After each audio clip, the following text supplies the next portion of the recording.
Welcome inside the Wayne State Fieldhouse. G League basketball tonight in Detroit.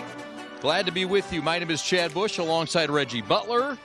The Herd and the Crews in a 3-game set. It feels like baseball, Reggie Butler, but these two teams are going to play their third straight tonight in Detroit, and the Crews are looking to have a different result this time. Yeah, they've had two barn burners, and so now they're looking to come in here and see who's going to. Are the Crews going to be able to get a win, or can the Herd sweep them during these 3 games? Last time we saw the Crews, they went on the road, they got their first win. They went to Grand Rapids, they picked up a win, played well. Some guys have emerged, but tonight, Reggie, they're against a team that really likes to shoot it and score it, and they got a wise man that can shoot it in Mr. Wieskamp. Yeah, Wieskamp, Joe Wieskamp, he's a good player. He's a former draft pick. Yeah. For the Spurs, they drafted him, and now he finds himself with the Herd. And so he's hit 6 threes in a game.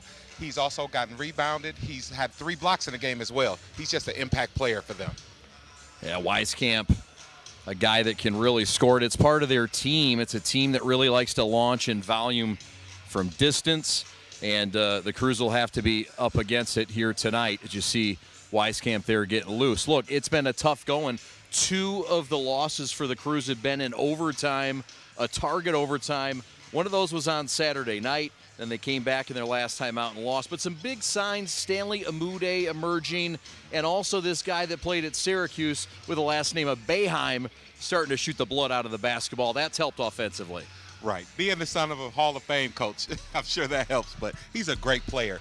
He makes threes, he rebounds. You see him coming off the screen, catch and shoot. He's going to have to be very aggressive tonight, get off to a good start for them to be able to win this game. Boeheim, 21.5 points his last 2, a guy that really struggled, didn't even score in his first game, but has really come on. He'll be big tonight, Reggie. And look, it's early on in the year. We know changes are a big part of it, and we'll hear from the head coach, DJ Baker, coming up. But look, more changes. Braxton Key out tonight. It's a big piece that they're missing. The Crews are going to have to really compensate for that loss. Well, one thing in this league, the G League, is you're going to have to be able to adapt. If you can adapt, you'll be able to stay with the changes that are made. You have 2 ways, players going up and down, but the more you can have other players step up, the better you'll be. We'll see who can step up tonight. The Crews looking to stop this 2-game slide against the Herd. Reggie and Chad from the Fieldhouse, looking forward to calling all the action for you. G League basketball, the Herd and the Crews coming up right after this. This is G League basketball on the Motor City Crews Basketball Network.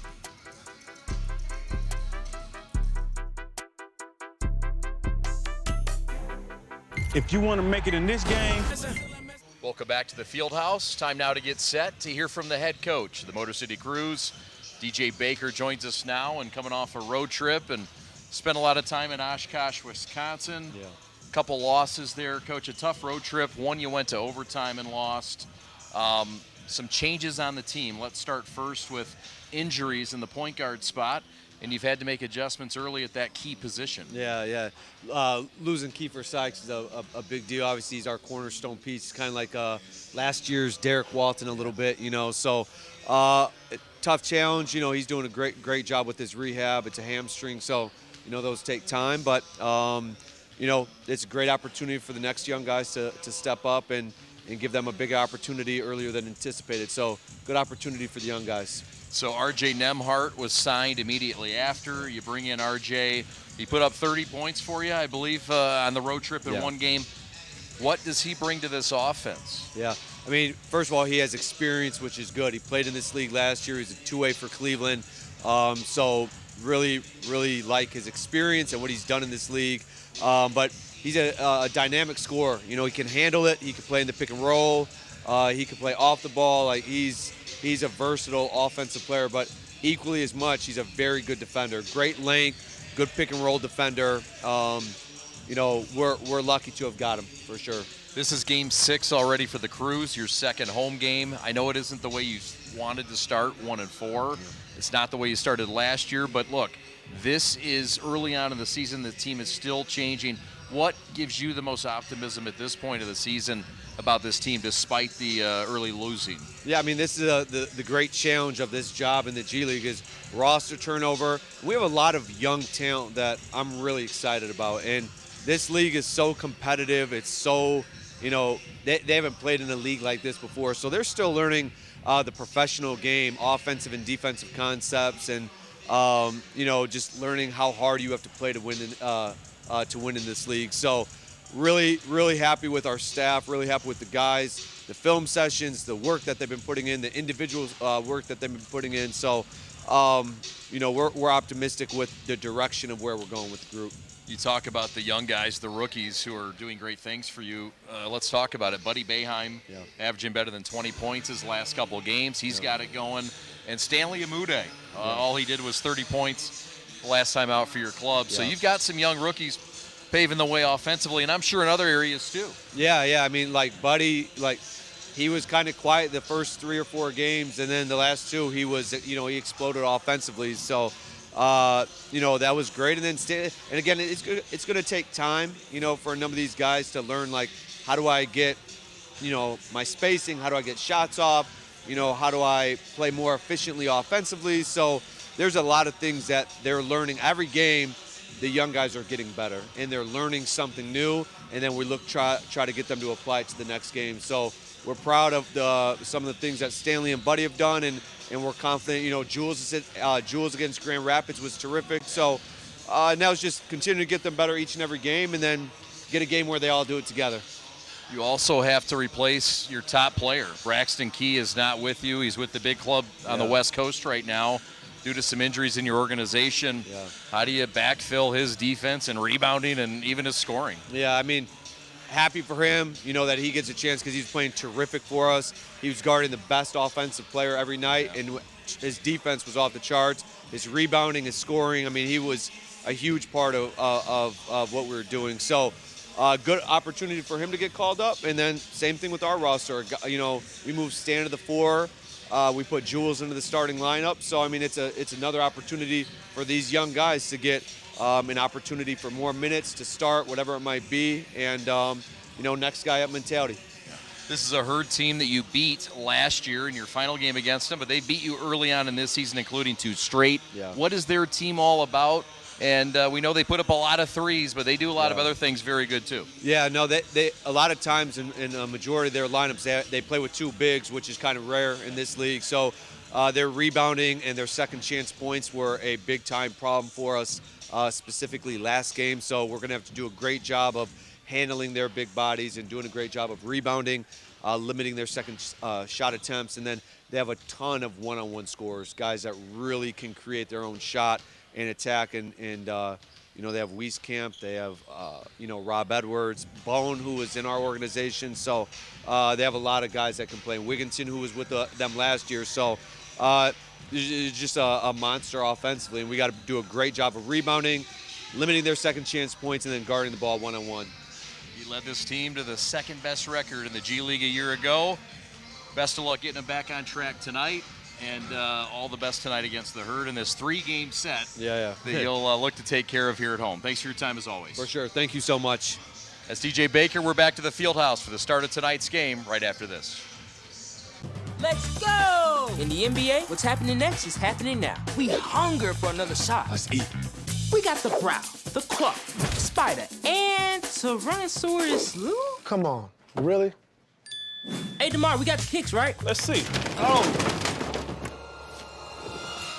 Yeah, we got him. This is the non-stop, never boring, make it new, every night National Basketball Association. And that's all before tip-off.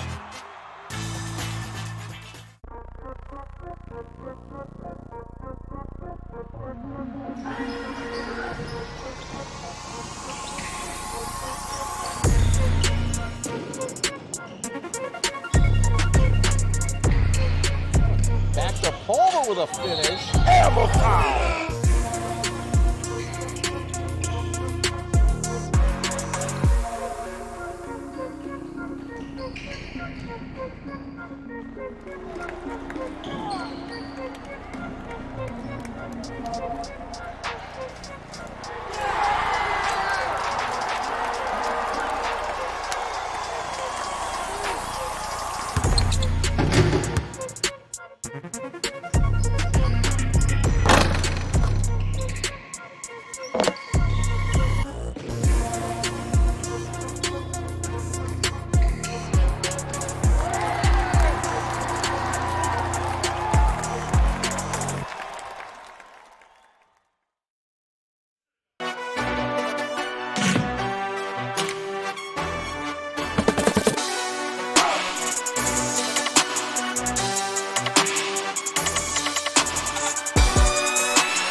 The Motor City Crews are back home after a 3-game road trip and a win in Grand Rapids and a couple of losses on the front end of this 3-game trip between the Herd and the Crews. Chad Bush and Reggie Butler here tonight from Wayne State Fieldhouse. Reggie, great to be back with you.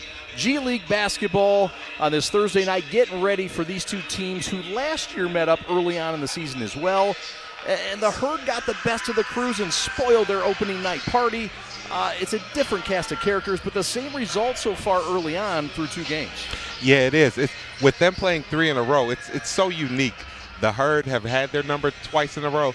I expect the Crews to come out and really try to start hot early to get a win. The Crews have been heating up a bit offensively, some moving parts. We talked about Braxton Key, who's out tonight. He's on the left coast with the Pistons. Into the lineup comes some young guys that can really shoot it.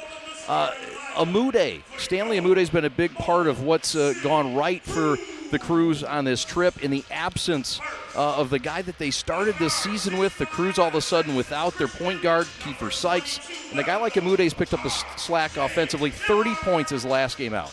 Yeah, he has. He's on a tear.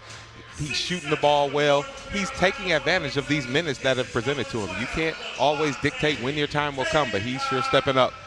So the Crews tonight looking to defend this Herd team. They like to light it up from downtown. A high-volume three-point shooting team. What are the keys defensively for the Crews tonight in order for this thing to stay within reach, at least from the long line?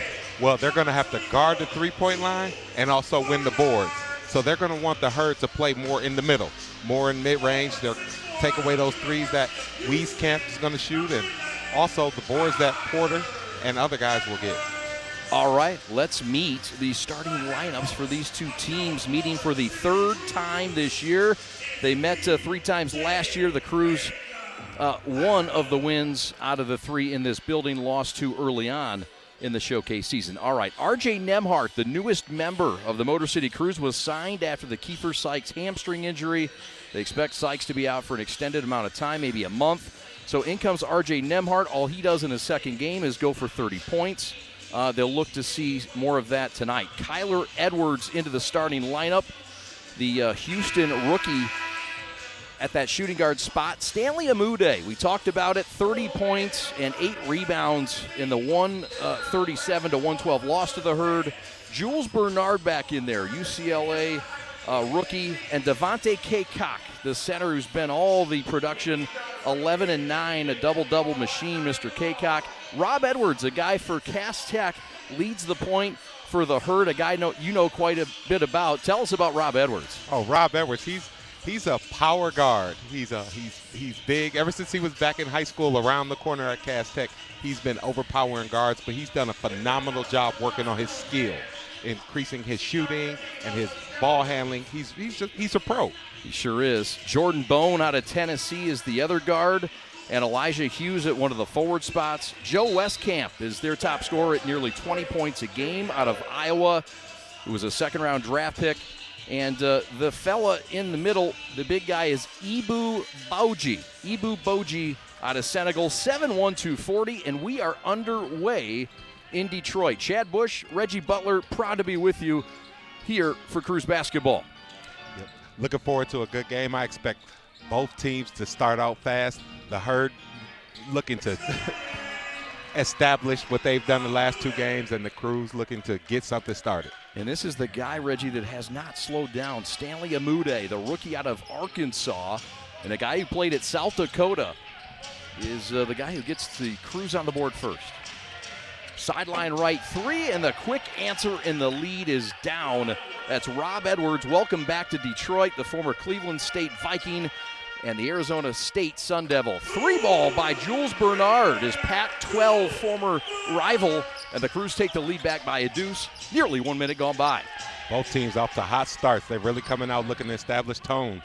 Steal by Nemhart, reverse layup up and good. Stanley Amude with a quick 4 points. Crews lead it 7-3. And I'm just thrilled with how Amude has started the season. Coming in, he didn't know he would be playing this much, but he's been stepping up. He sure has. A lot of space opened up playing time-wise after the unfortunate hamstring injury.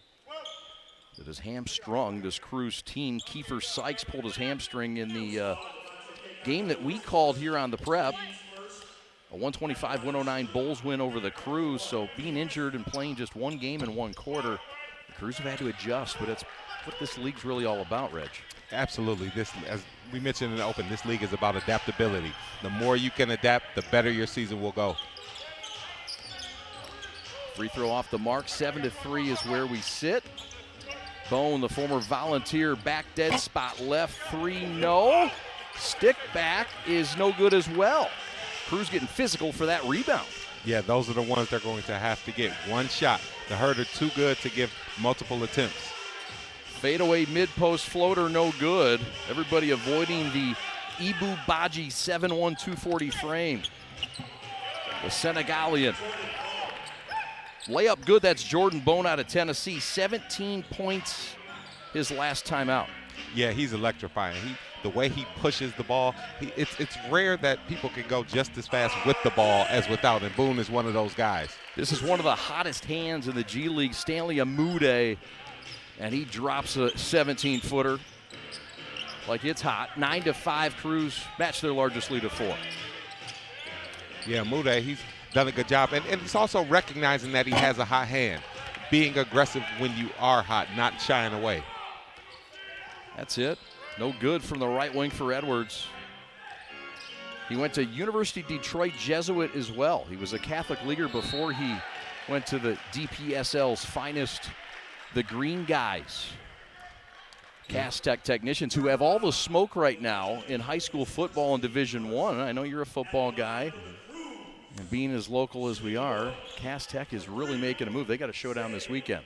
They do, and it's a fine school, of course, academically, but then when you talk about sports, they've always historically been one of the best as well. They sure have. Steve Hall, their head coach right now. Basket is good. The free throw, one free throw for the price of 2. And so the Cruz on top, their largest lead is 7. Drive into the hole and a silky smooth lay-in from Jordan Bone, the Volunteer. He's got 4. There you see that burst of speed. When he came around the corner off of that pick, he was just able to turn up to another gear that most people can't contain. Kaycock in the post had it swatted away, but Edwards couldn't handle it. The Cruz are led by DJ Baker, the second-year head coach, and the pride of Crown Point, Indiana. Chicago Burbs, he claims, much like Russ Eisenstein. Great voice of the Ohio Bobcats in the house. There's a steal by the Herd. Looking for a 3-game sweep. Dead spot right. Edwards, bang! And it's 12-10. The Herd have cut the lead right in half. Rob, you know he was excited about coming home to play, so he's not going to be shy today. No, sir. Playing in front of a lot of family and friends. Did we get a final count on Edwards' guest list? In front of his own bench, front iron miss off. That's from Amude. And you see Boone just pushing the tempo. It puts so much pressure on your defense where they can get open looks like that in the corner. Edwards was on this sideline. Changes across the board. Westcamp sits, so does Boji. And A.J. Green will check into the lineup. Also into the game is number 4, Jonte Porter, a 6'11 forward out of Missouri. 15-9 is what he offers. Interesting, the early subs by the Herd. You see he must want to push the tempo. He's expecting them to play hard and wants to get them out early for a blow. Mid-post jumper rims off. Cruz by a deuce. They've led by as many as 7. 7:50 left. Local boy Edwards down low to the patient. Jonte Porter for a lane. We're tied at a 12. Porter, he started the season playing really well. He can actually shoot the ball pretty good for an inside player. He sure can. Soft touch. This guy can shoot it well, too, inside. Kaycock. He's fouled. This is a guy that already has his jersey retired at UNC Wilmington as we get a look at this replay. Little pick and roll. I know you can appreciate that, big man. Absolutely. Porter doing a good job of being patient, staying down, not traveling, going up strong. As a big fella, and that pick and roll play, it's early on in the season. Is that something that gets easier as the season goes, or is it something now that it's going to be as good as it's going to get? It gets easier if you develop. early in the season, it's probably a lot there. Everybody wants to take those threes away, but when they start to take that away, you have to become a passer out of the pick and roll. So you can catch it in that exact same spot, but you have to start kicking out to corners when the help man comes. Makes sense. Pressure defense, kick out, unselfish corner, three, huge splash city. The Herd have taken their first lead tonight. They lead 15-12. Sorry, Rich. No problems. I was just saying that's exactly what we were talking about. As the help started coming over, you're going to know they're adjusting. There's that corner three open all the time. Down low, Kaycock with a two-handed glider and hanger and banger. Fine dish from Bernard. Crews cut it to 1, 7 minutes left in the first. Crews 1-4 on the year through 5 games. This is a team that last year went 23-11 in the regular season, 9-5 in the Showcase Cup. And the first year for the Crews, they were a total 32-16 overall. New season, new players. Crews in a tight one with a Herd from Midtown Detroit.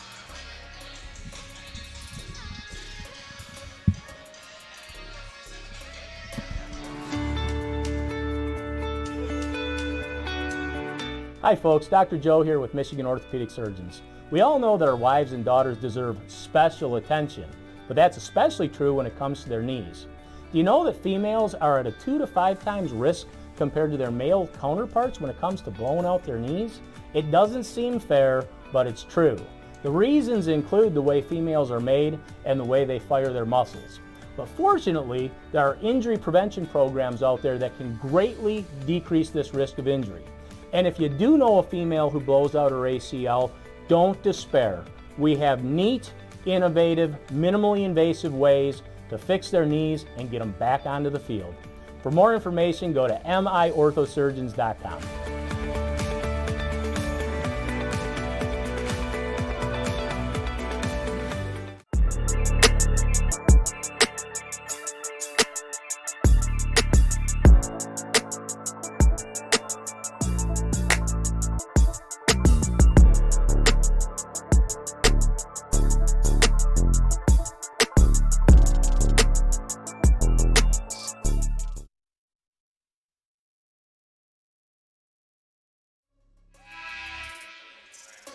There you see it. DJ Baker, the second-year head coach, the pride of Crown Point, Indiana.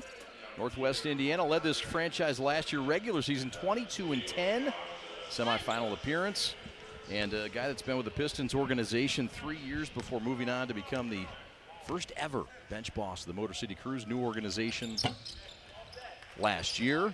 And Reggie, DJ's been an outstanding addition. This is a guy that really gets it, communicates well, and a great fit for this franchise. Absolutely, and if you saw his resume, he's been in so many departments. Yeah. So he's put hands on video, he's put hands on scouting, he's put hands on in the film room, he's just paid his dues, but also he's a great communicator. Communication is key. Amude puts 3 fingers up, communicates he has connected a triple and tied the game 17 all. Left wing 3, Atatakupo misses long. And here comes Jules Bernard and the Crews in a tie game midway through the first. The Bruin to the hole and lays it in patiently with that left hand. He has 5 and the Crews have regained the lead. Such a good job being able to go in fast, but have the body control to stop and still score. Athletic guard can really score it. Porter can too, his second bucket. And Porter, I'm just really impressed. He has such a soft touch for three-pointers, but he's also, as we've seen, been able to do rolls, pick and rolls, and hit corner players. Like, that's a complete player. Complete offensive effort tonight. That's Edwards, the former Cougar, with a deucer. 3-ball right side, and that's down. That's Green with a shot. A.J. Green. A.J. Green, 6'4", out of Northern Iowa. Shot off the mark. Herd by 2. And the game has a really good flow. We'll see who starts to step up and make the defensive adjustments. Bernard with a steal there. Amude coast to coast off the glass. Too strong. Edwards has his back. And the Crews have tied it with 23. Edwards with a couple quick buckets. Being able to push the tempo, you put so much deep pressure on the defense. If they're not getting back, you're going to get easy points like that. Green misses. He's not shy off the bench. A.J. Green. Bernard. Step back triple. Off the mark. Rebound ripped away by Jonte Porter, the former Tiger out of Missouri. Green back to Porter. Step back. Southpaw. Elbow J is silky smooth. My goodness. He's really improved. I mean, look what you've seen thus far from him. He's already showed his offensive bag. Looking to see how he can continue that. R.J. Nembhard for three, dead spot right. Timeout on the floor. Timeout, Chason Allen and the Herd in Detroit down by 1. Some loud bangs from downtown early on in this one. Cruise by 1. We're back to Midtown Detroit in a moment. This is Cruise Basketball.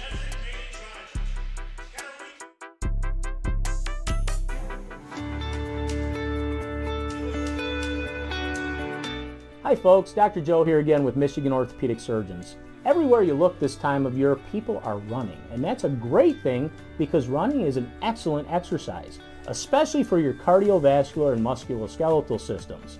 But the question is, are you running a safe running program? All too often, people are hobbled by things like shin splints and patellar tendonitis. But luckily, simple things like stretching and warm-up, the right running shoes, and realistic weekly mileages can keep you in your running game. For more information, go to miorthosurgeons.com. Let's go! In the NBA, what's happening next is happening now. We hunger for another shot. Let's eat. We got the Brow, the Claw, the Spider, and Tyrannosaurus Lou? Come on, really? Hey, DeMar, we got the kicks, right? Let's see. Oh. Yeah, we got him. This is the non-stop, never boring, make it new every night National Basketball Association. And that's all before tip-off.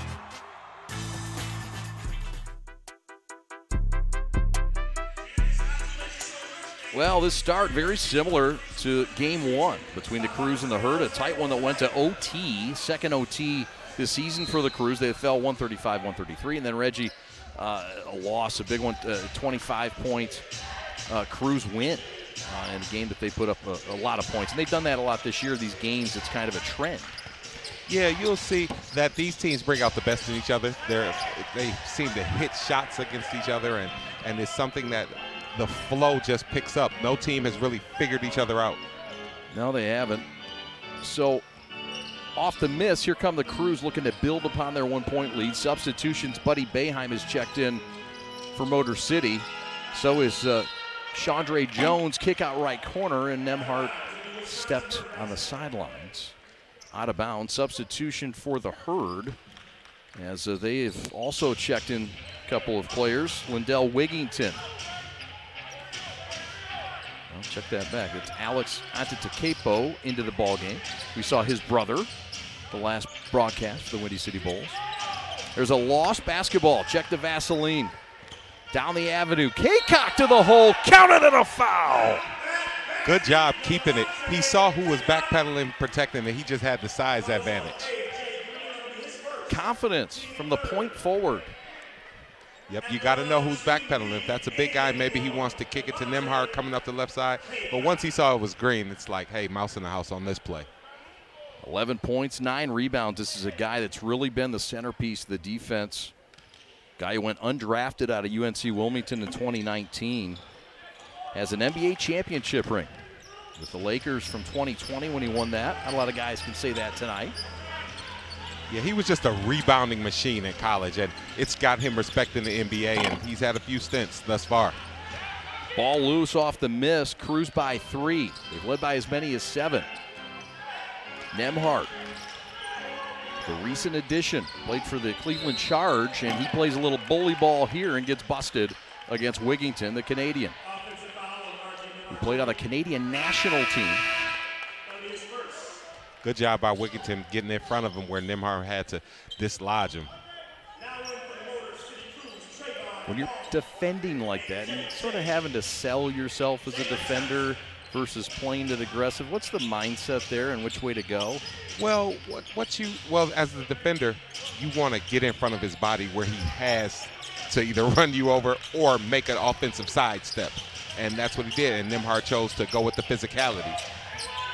A.J. Green on a little slip screen to the bucket, lays it in.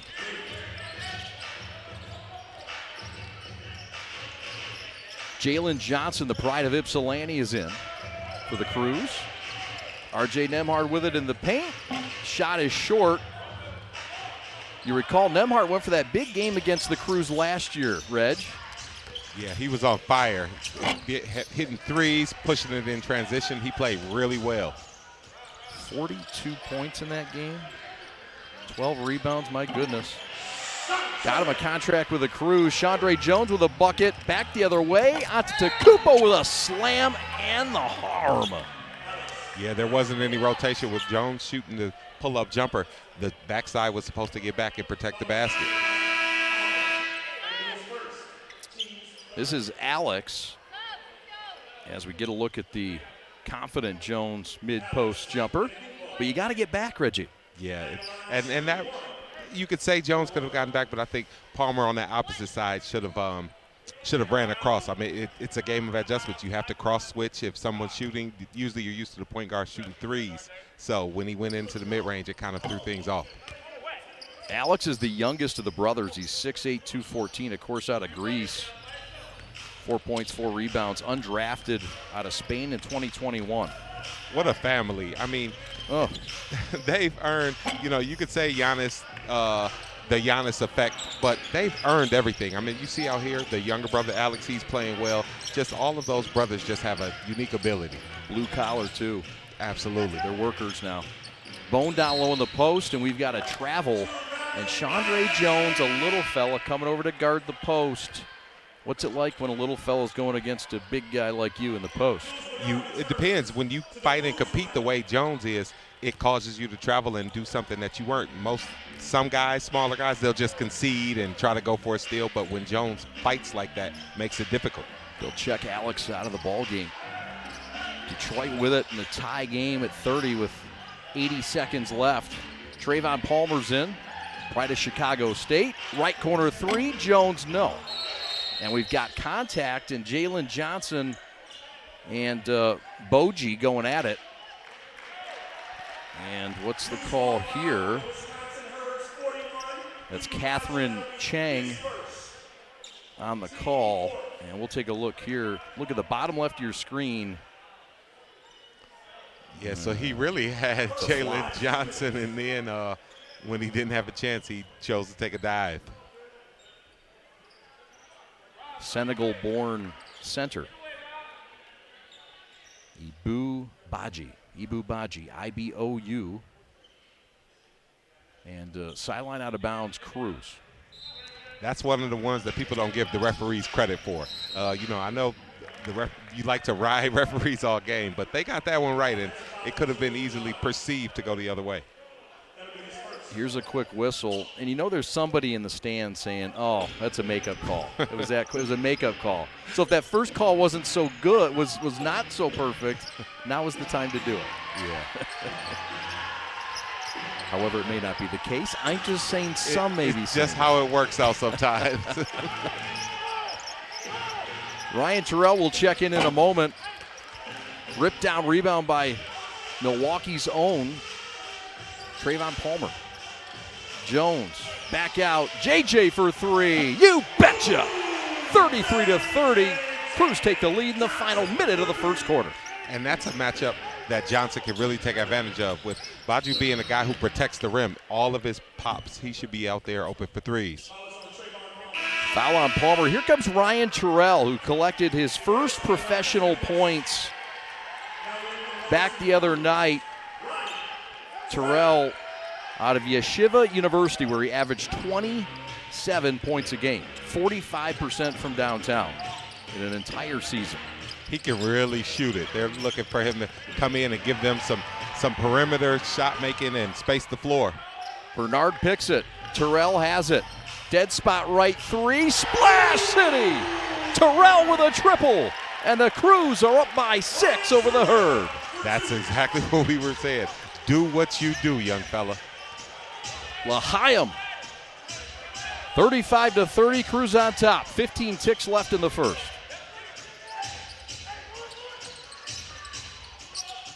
Jordan Bone, pull-up shot, no. 7 seconds, got to hustle. Jones on the move, 3-on-2, pull-up triple, no. Tapped out, and as time expires, AJ will flip it. But an exciting first quarter in which the Crews immersed themselves, Reggie, in front of this home crowd and put on a nice little showing after the first quarter. Yeah, they did. After losing 2 in a row, they've really gotten their feel for the Herd, it looks like. And also, they're not gun shy today. Coming out, taking the shots that you should be taking.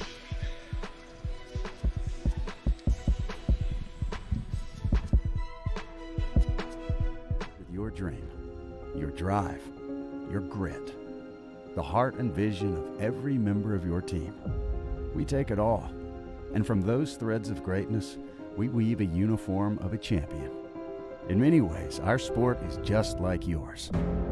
We've brought together a team of elite designers. We've put in the time and the sweat, perfecting our craft over 14 years. We've outfitted thousands of teams for thousands of victories, approaching each new project, each new game, like it's the only one we'll ever play. And let's be honest, we've done it all with a quality so unmatched that some can't help but call it perfection. You know, it's more than just a shirt. Look like a champion, play like a champion. A champion powered by the G. Hashtag GBrandUSA. GBrandUSA. Elite design, unmatched quality, American pride. We're proudly made in the USA.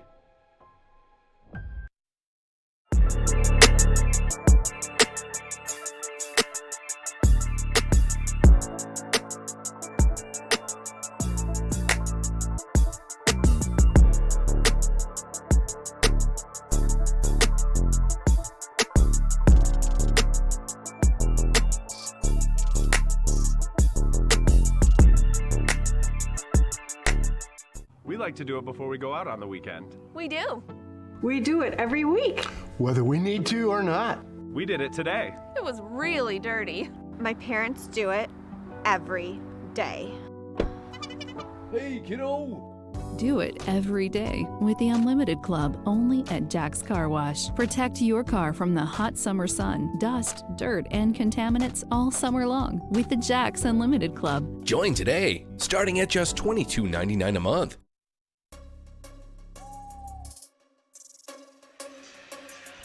Well, the rookies have been a big part of what the Crews have done. We saw the steal by Bernard, the triple by Terrell, Buddy Boeheim his last 2 games, Kyler Edwards a couple buckets, Amude going for 30. He might be the best of the bunch for sure. I mean, it's an exciting group of rookies. With that comes some things and a price to pay, but it's an exciting group in a Fab 5 of the Crews' own.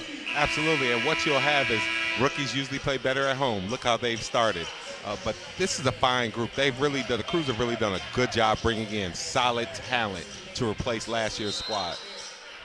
Sure have. Buddy Boeheim averaging 10 points. Bernard putting up 14.5. Amude leading the group with 15.5. Edwards with 10. And Terrell coming up. He's got 8 total points the last couple games.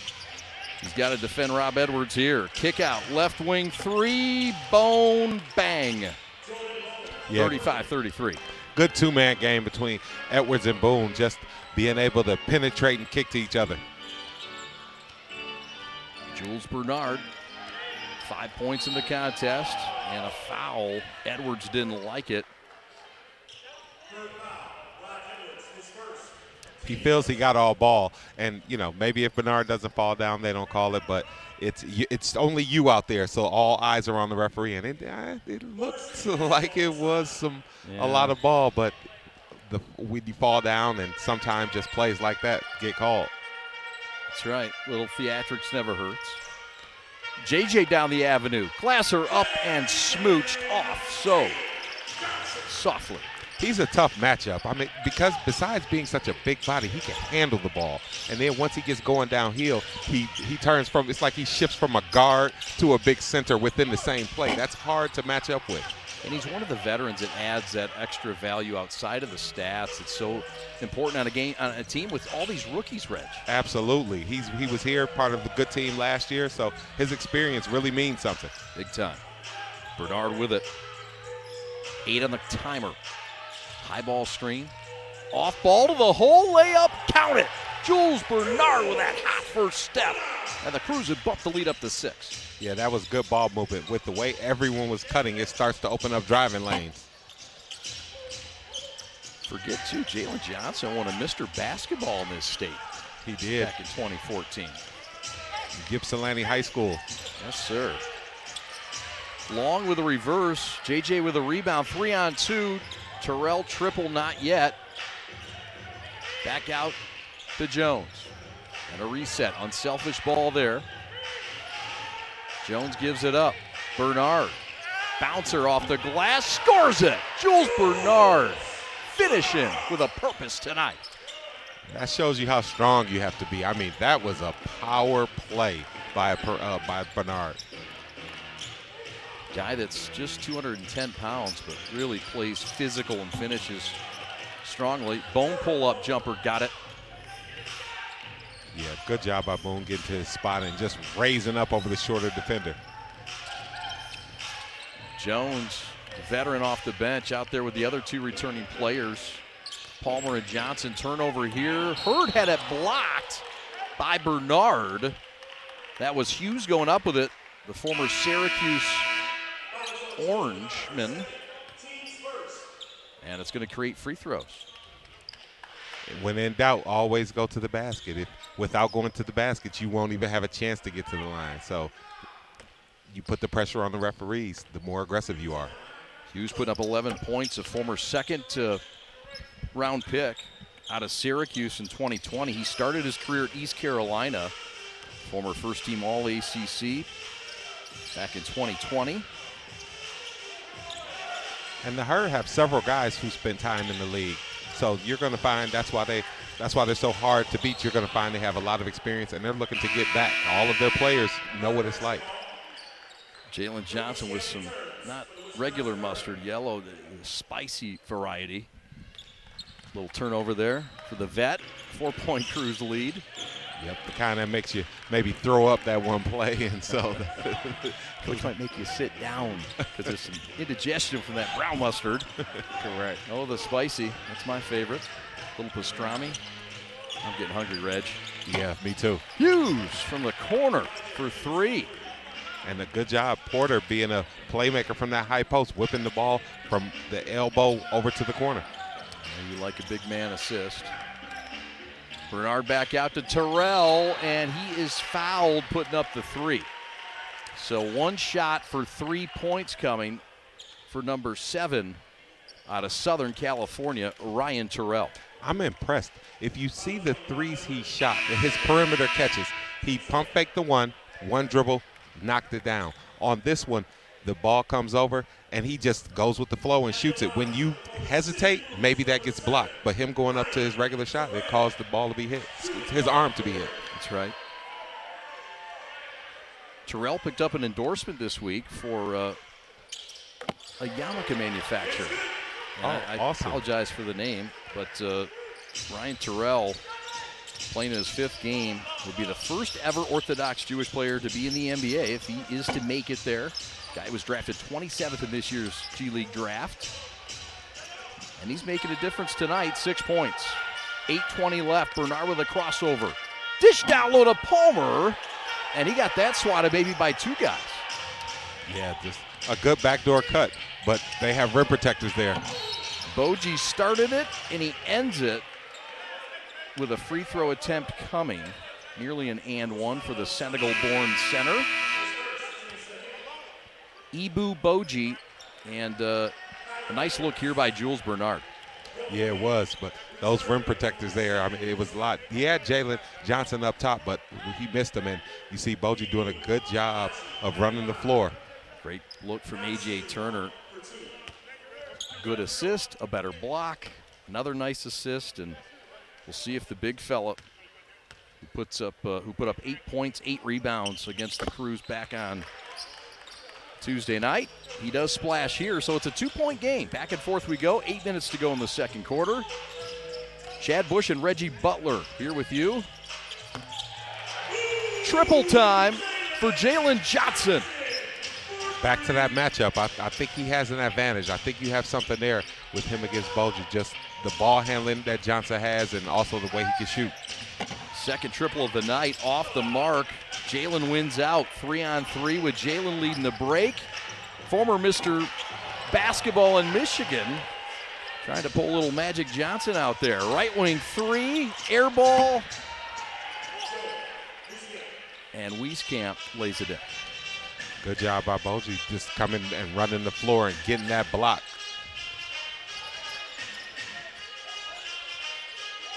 Crews by a field goal, 7:15 left. Chandre Jones, former product of Richmond, in the paint, causing problems. Kick out, Johnson in front of his own bench. Triple time, Splash City. He's feeling it. They got to make sure they continue to look for him in the corners and on those pops after picks. Guy was a state champion also in high school, just a winner. Bounced around a bit in the G League with the Iowa Wolves. Finished by Boji, too tall at that rim. It's a nice looking prospect at 7'1". Another swat there. Chandre Jones looked back and said, man, I'm 5'10". You're 7'1". But that's what you're supposed to do, because if he misses a layup, they're going to talk about him. So you got to block those little guys' shots. Says the big man. I'll take your word for it. Here's a look at the replay as we go to timeout. Jalen Johnson with 3 triples in this game. Crews by 4.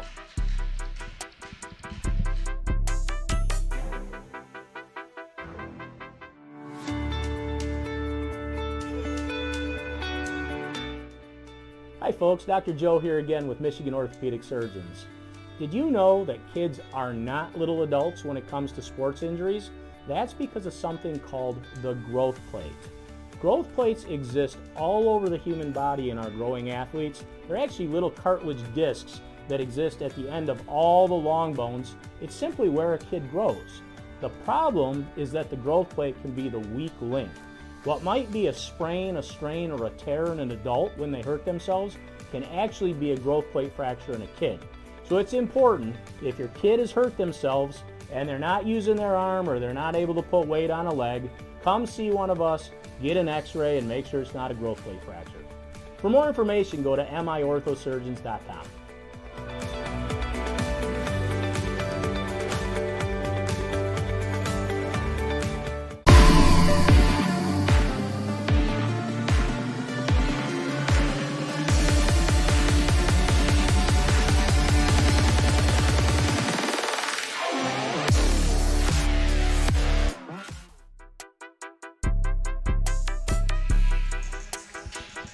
Welcome back to the Fieldhouse. Chad Bush, Reggie Butler with you. So far, Reg, it's a high-scoring affair like we expected. Guys are hitting shots all over the place. Really a fun first half so far. Where's the defense?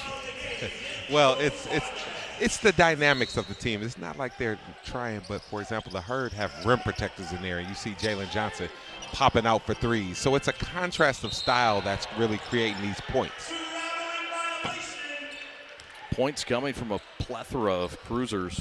10 points leads the way by Stanley Amude. No surprise there, a guy that's led this club in scoring the last few. 5 points for Bernard and Nemhard Jr. Well, got some updated stats, I apologize. 3-ball, Boeheim, no, that's short. Boeheim had a big night. Back on Saturday, he put up 30. And he can shoot it, and he can shoot it just on that shot there. It didn't look like he got his full turn after the jab. Maybe rushed it a little bit, but when his feet are set, you'll see that he can shoot the ball with the best of them. He sure can. This is Wigington.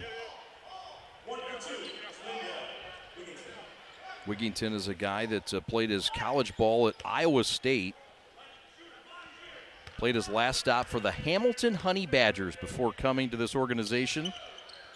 Was named to the NBA All-Summer League second team this past summer with the Bucks. Played initially for the Wolves on an Exhibit 10 coming out of college. Yeah, he had a phenomenal summer, and he's on the Canadian national team, so he's a good player. He's just looking to find his groove, and sometimes it's about timing. I want to find a Honey Badger logo somewhere. His former team. Got to get after that. Hamilton Honey Badgers. I bet Fish has some Honey Badger gear. Wherever he's at. Here's a look at this replay, Reg. Fine play and dish. Yep, you know the shot blocker's going to jump, so good job of keeping your dribble alive. 3-ball right wing, no. Closely contested with Kaycock. Boeheim comes up with the basketball. Buddy up to Nemhart. Edwards in the corner. Thought about the mid-post, came back with it right into the Senegalian center's chest, and the Crews are up by 6. Good job. I thought his options were done when he stepped up for the block, but he way to be aggressive and lean towards the rim. Dribble by Wigginton, kick out to Westcamp. Layup, good. Joe Wieskamp with a lay-in. It seems like for shooters, when they pump fake, it just the floor just opens up for them because everyone knows they can shoot. Everyone steps up, but when they decide to drive, it's just open. Nemhart misses. Wieskamp back the other way. The former Iowa Hawkeye is swatted out of bounds. Sticky hands for Stanley Amude. Substitutions coming for the Herd. And with this pace, both teams are going to have to get guys in and out to be able to keep up and make shots. Will take a lot of bodies. The Crews are without an extra body tonight. Braxton Key is with the Pistons. Reverse layup, got it, and the foul. This is a fine corner coast to the rim. Yeah, Boone, he's such a scorer. Since his days back at Tennessee, he's just been phenomenal. He has such speed, and you'll see they're using the rim as a shield. Bone was actually traded to the Pistons on draft night in 2019. Played 24 games with both the Pistons and the Magic combined. And then went back to the Grand Rapids Drive. That was before the Crews would move down to Detroit. And he's played overseas in Turkey and in Spain, places you've probably been. Both of them. My partner's played for 10 different teams overseas in 10 years. Did you not? Yes. Amazing. Favorite place that you played? Oh, geez. I like so many of them. Turkey, Spain, Dubai. I really like. Philippines. Wow. It's hard to say. To choose. It's like your kids, all those places. Absolutely. Some people dream to get there. And basketball got you there. Right. How cool. To be there playing a sport in all of the countries, everyone loves basketball. So it was just a great, phenomenal experience. Really is an international game. And were you surprised at just how passionate the fans were overseas and at that level? I was. I mean, the first week I was there on the news, I watched and someone in a soccer game, first place to play was Portugal, someone in a soccer game shot a flare across the field. And I'm just like, what is this? But they have such passion over there across the water. Got to watch yourself. I'm sure you had security down there. Had a bodyguard, part of the contract terms. Yeah, translator and bodyguard. Okay, that's a good deal. Kaycock down low was stripped. He wanted a foul. He's just going to get the baseline right, ball out of bounds play. R.J. Nemhard to trigger, the former Texas Christian University Horned Frog. Loose ball, fight for it. Boeheim has it. Kick out, corner, 3-ball, Stanley, no. And we get a foul on Kaycock. They're going to say he pushed off. Crews by 1. It's been a great game. First half, 3:47 left. What stood out for you here? Just Boeheim getting under the three-point line, kicking to the corner. That's a shot that Nemhard's going to make plenty of them throughout this season. So that one didn't go in, and Kaycock got caught with his hand in the cookie jar. He did. He'll have to check out. And Wieskamp line left. Joe Wieskamp, 20 points a game, 8 rebounds as well. This is a good-sized guard at 6'2", but not at 7 rebounds a game. That's a lot for a 6'2" guard. Well, he's so athletic, and he's athletic and aggressive. So part of rebounding is the want to go get it. Stanley Amude wants to go get that rock that Jalen Johnson gracefully placed. Layup good, Crews by 3. Spinner to the lane, off the mark. Jonte Porter misses, run out, alley-oop again, Stomach. Look how fast that break was. 3 passes, dunk. The ball movement in the finish and the defense to kick-start it. Good recipe for a win. 3:15 left. We'll come on back with the final few minutes from Detroit.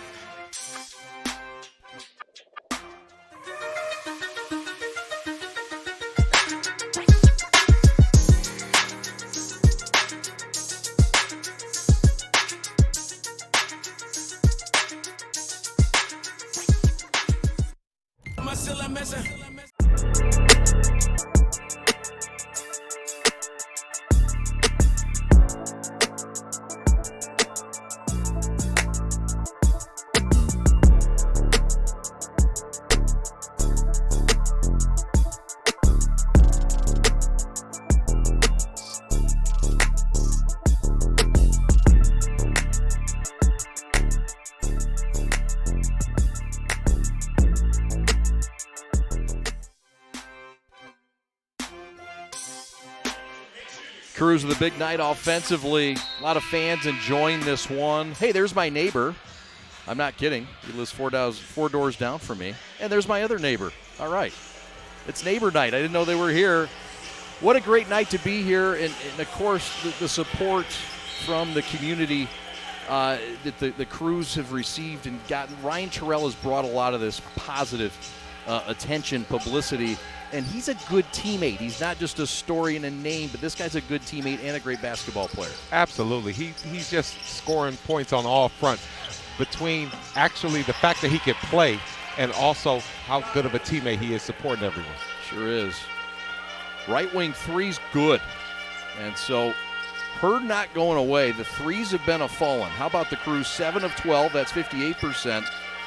The Hurd not as good. Just 5 of 14. R.J. Nembhard Jr. adds to that tally. Crews back up by 4. And the Herd are a team that you have to keep up with points. Look how fast they score. When their centers can shoot threes the way they can, you just have to score. They put up 135 points, to my partner's point, in game 1. Game 2, they put up 137. So, yeah, I think so. Averaging 136 points their last 2. Absolutely, because you can try to make it a defensive game, but they're going to hit shots. And if that's your only focus, then you're just not going to beat them. Stanley coast to coast. Edwards, whose father's a former NFL player. Kick out left wing, 3-0. Boeheim with a chase down corner. 3-ball, Splash City. Bunny ball, bang. Shows you. I mean, he wasn't even completely turned around, and he was able to knock that shot down. 25 points on 7 of 14 from the long line in 30 minutes. And the Crews' overtime loss on Saturday. There's a steal, active hands by JJ. Picked off, Edwards, JJ back to Edwards, laying good. Team basketball. Crews by 6, $1:20 left in the first. The battle of the Edwards. The Crews' Edwards had more patience, and Rob Edwards from the Herd went flying by. Good call, partner. Down low dish, and Porter is looking comfy. So those are the plays where even though you're scoring as a Crews, you still have to try to contest that and make it tough. Shot out of bounds. Substitutions. Yeah, this is under a minute. You've had a lead most of the first half if you're the Crews. You want to close out ahead here. It's important, right, with 57 seconds left? Absolutely. And the less easy points you can get somebody, maybe the next 3 doesn't come so easy. When guys start to get layups, before you know it, they're splashing threes. So you have to take away their momentum. Cruz by 4. Taylor pull up. Shot off the mark. It's A.J. Green. Rob Edwards, though, in 11 on the shot clock. 37 to go. Near steal. Boeheim tapped it away along with Amude. And Amude and Edwards getting close. Yeah, that's a good matchup. Edwards looking at the clock, wanted to make a one move, and Amude did a great job of staying in front of him. 7 seconds left on the shot clock. Now 5. A.J. Green has to force it up, and he buries it in the face of Nembhard. Big-time shot. Yeah, tough shot. That's why these are pros. Green has 8. 3-second differential between the shot clock and the game clock. Amude with the basketball. 7 points. Nembhard with the basketball. Working against Green. 1 on the shot clock, has to hurry, and he won't get it up. That's a great defensive job by the Herd there. And Nembhard just got sticky with a basketball there, partner. Yeah, it was so interesting. I don't know which clock he was watching right there. The game, he might have seen the game clock, which had 2 more seconds on it than the shot clock. So 2.9 seconds to work. Herd will heave it from half court, and the banker is no good. Off the mark from Alex Antetokounmpo. So 65-64, the Cruise indeed do hold on to a 1-point lead. Reggie and I will come back and break down this first half from the Fieldhouse right after this.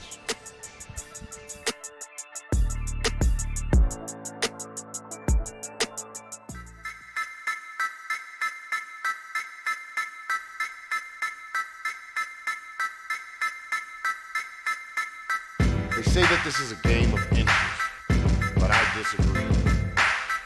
This is a game of desire and will. 4 quarters of epic drama that plays out in real time right before our very eyes. And every season begins the same way, with a desire to win. Those with the will to put in the effort and time put themselves in the best position to achieve their desire. This is why we go to work early and come home late. Why we go so hard and why we put in all these hours. Because we have a desire to be great and the will to become everything we dreamed of and more. So when the drama's thick and it comes down to just those few precious inches, we have no doubt what the outcome will be. Because we have the will to outwork anyone to get what we desire. It doesn't matter if it's inches or 100 yards. We want it more, and we're going to take it. That's game.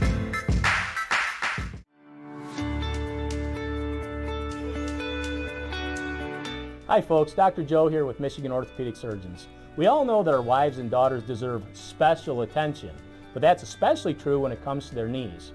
Do you know that females are at a 2 to 5 times risk compared to their male counterparts when it comes to blowing out their knees?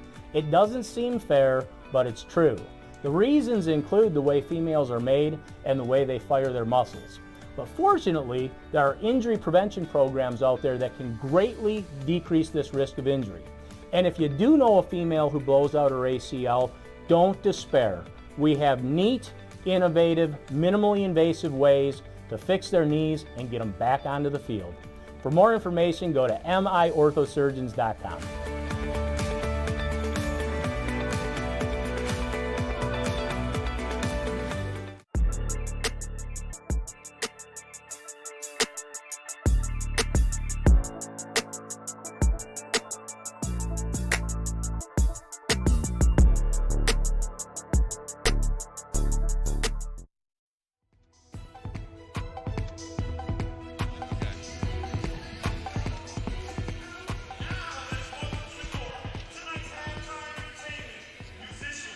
Welcome back to the Fieldhouse. Chad Bush, Reggie Butler with you. Crews up top by 1 at the break, 65-64. And things that stick out to you in this first half and how this game has gone down so far, my friend Reggie. Well, the the field goal percentages. Cruz shooting 54% from 2 and 50% from downtown. That's been a big difference. They have a few guys who are 3 for 3, Kaycock and Kyler Edwards. So when you shoot it well, you always have a chance. Taking a look at the rest of the numbers, pretty even throughout, Reg. Cruz with a few more turnovers than they'd like, but the big number, the three-point shooting. And look, that was something that they did not do well in their road trips at times. The three-point shooting was off, and they've really corrected that tonight. That's part of it, but also making plays defensively. We've seen some active hands, and we've seen sort of an intensity maybe that we didn't see out of them the last couple games. Yeah, well, with all these new players, it was going to take some time. They had so much success last year, and now you have turnovers, roster turnover, especially when it's the point guard. You know, with Derek Walton no longer be here, they've replaced him with some high-level talent, but it's just an adjustment period. Big-time adjustment. The halftime stats very even, as you saw, and some of the individual leaders. 14 points for Stanley Amude. A lot of diversity in the scoring. 9 points for Jules Bernard. 7 points for R.J. Nemhart, the latest signing for the Crew. 6 points for Kaycock and Edwards. And Ryan Terrell off the bench. 9 points for Jalen Johnson to lead the bench brigade. And it's the Crews on top, 65-64. It's halftime from the Fieldhouse in Midtown Detroit. He's Reggie Butler. My name's Chad Bush. Thanks for watching. Halftime rolls along.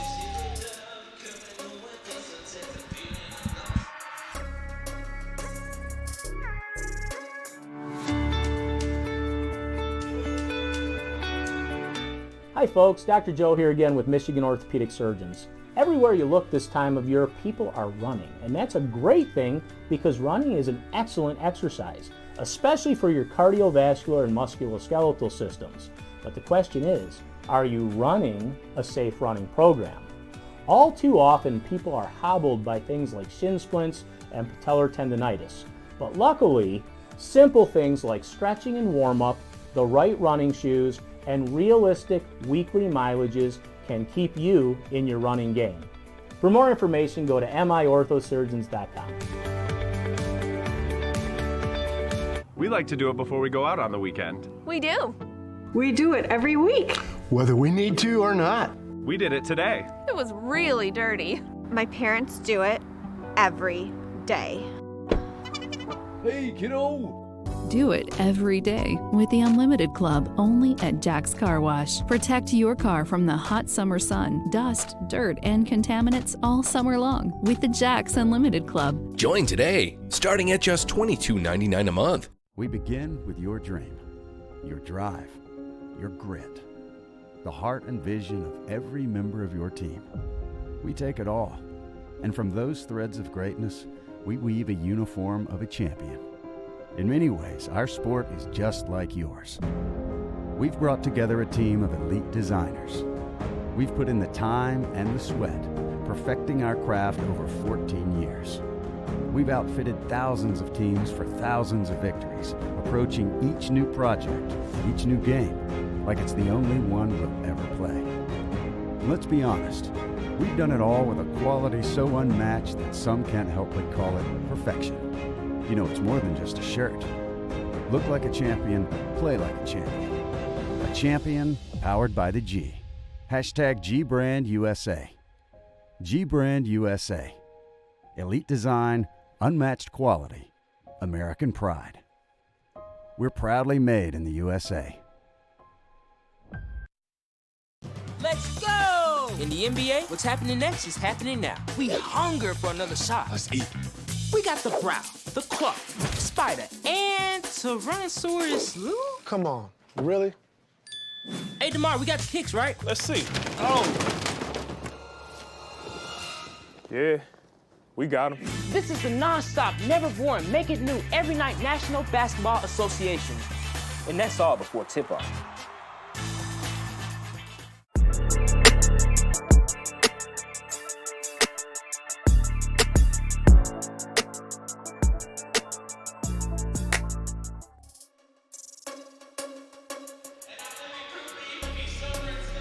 These two winning franchises playing their third straight game, a rarity in any league, including the G League. Crews on top 65-64. Chad and Reggie back with you from the field house. A lot of action in the first half, some sharp shooting from downtown, and both teams over 50%. Let's take a look at the highlights of what happened in this high-scoring first half between these two clubs going at it. This was on the bounce. Stanley Amude, Reg, kind of took over and started where he left off. Yeah, he started the game ultra aggressive, getting in the paint, throwing this floater, and it, as you'll see there, Boone doing the same thing. Both teams were attacking early. This was off a screen, an unselfish first half as well. Good work here, 9 assists in the first half, a couple from 4 different players. Good to see everybody chipping in there for the Crews. Yeah, and once you get in the paint, the defense has to rotate, especially with the Herd having those shot blockers they have. Those drop-off passes are there. Slam there by Alex, the and one.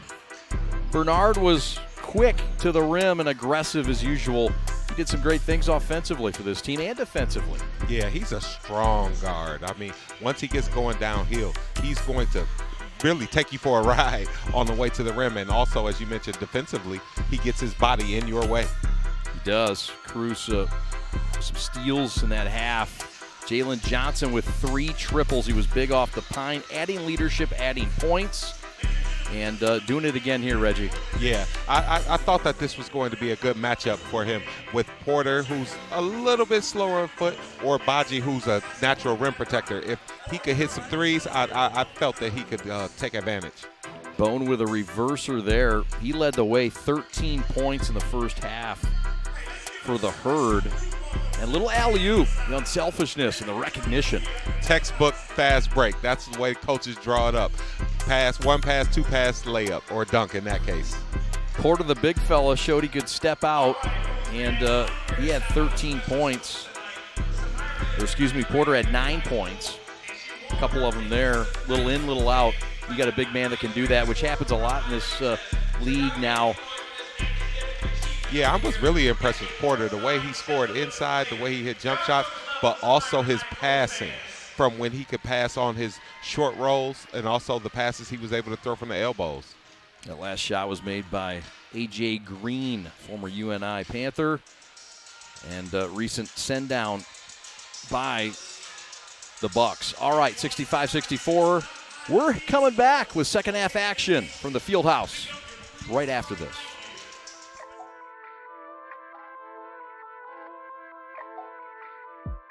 If you want to make it... They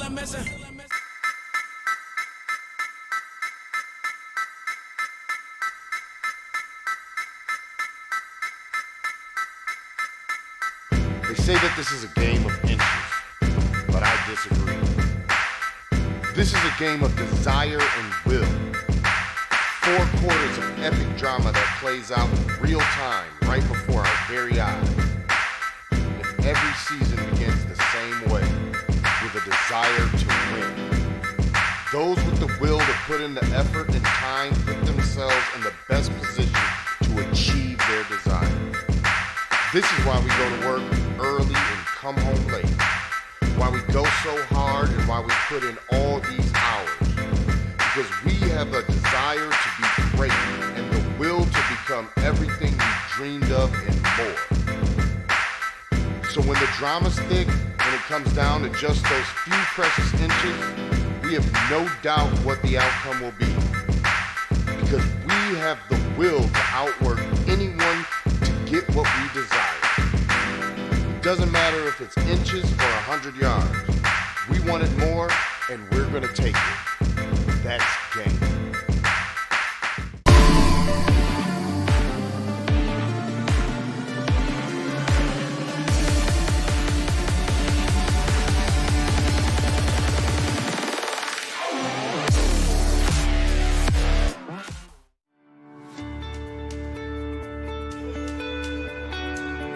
Hi folks, Dr. Joe here with Michigan Orthopedic Surgeons. We all know that our wives and daughters deserve special attention, but that's especially true when it comes to their knees. Do you know that females are at a 2 to 5 times risk compared to their male counterparts when it comes to blowing out their knees? It doesn't seem fair, but it's true. The reasons include the way females are made and the way they fire their muscles. But fortunately, there are injury prevention programs out there that can greatly decrease this risk of injury. And if you do know a female who blows out her ACL, don't despair. We have neat, innovative, minimally invasive ways to fix their knees and get them back onto the field. For more information, go to miorthosurgeons.com.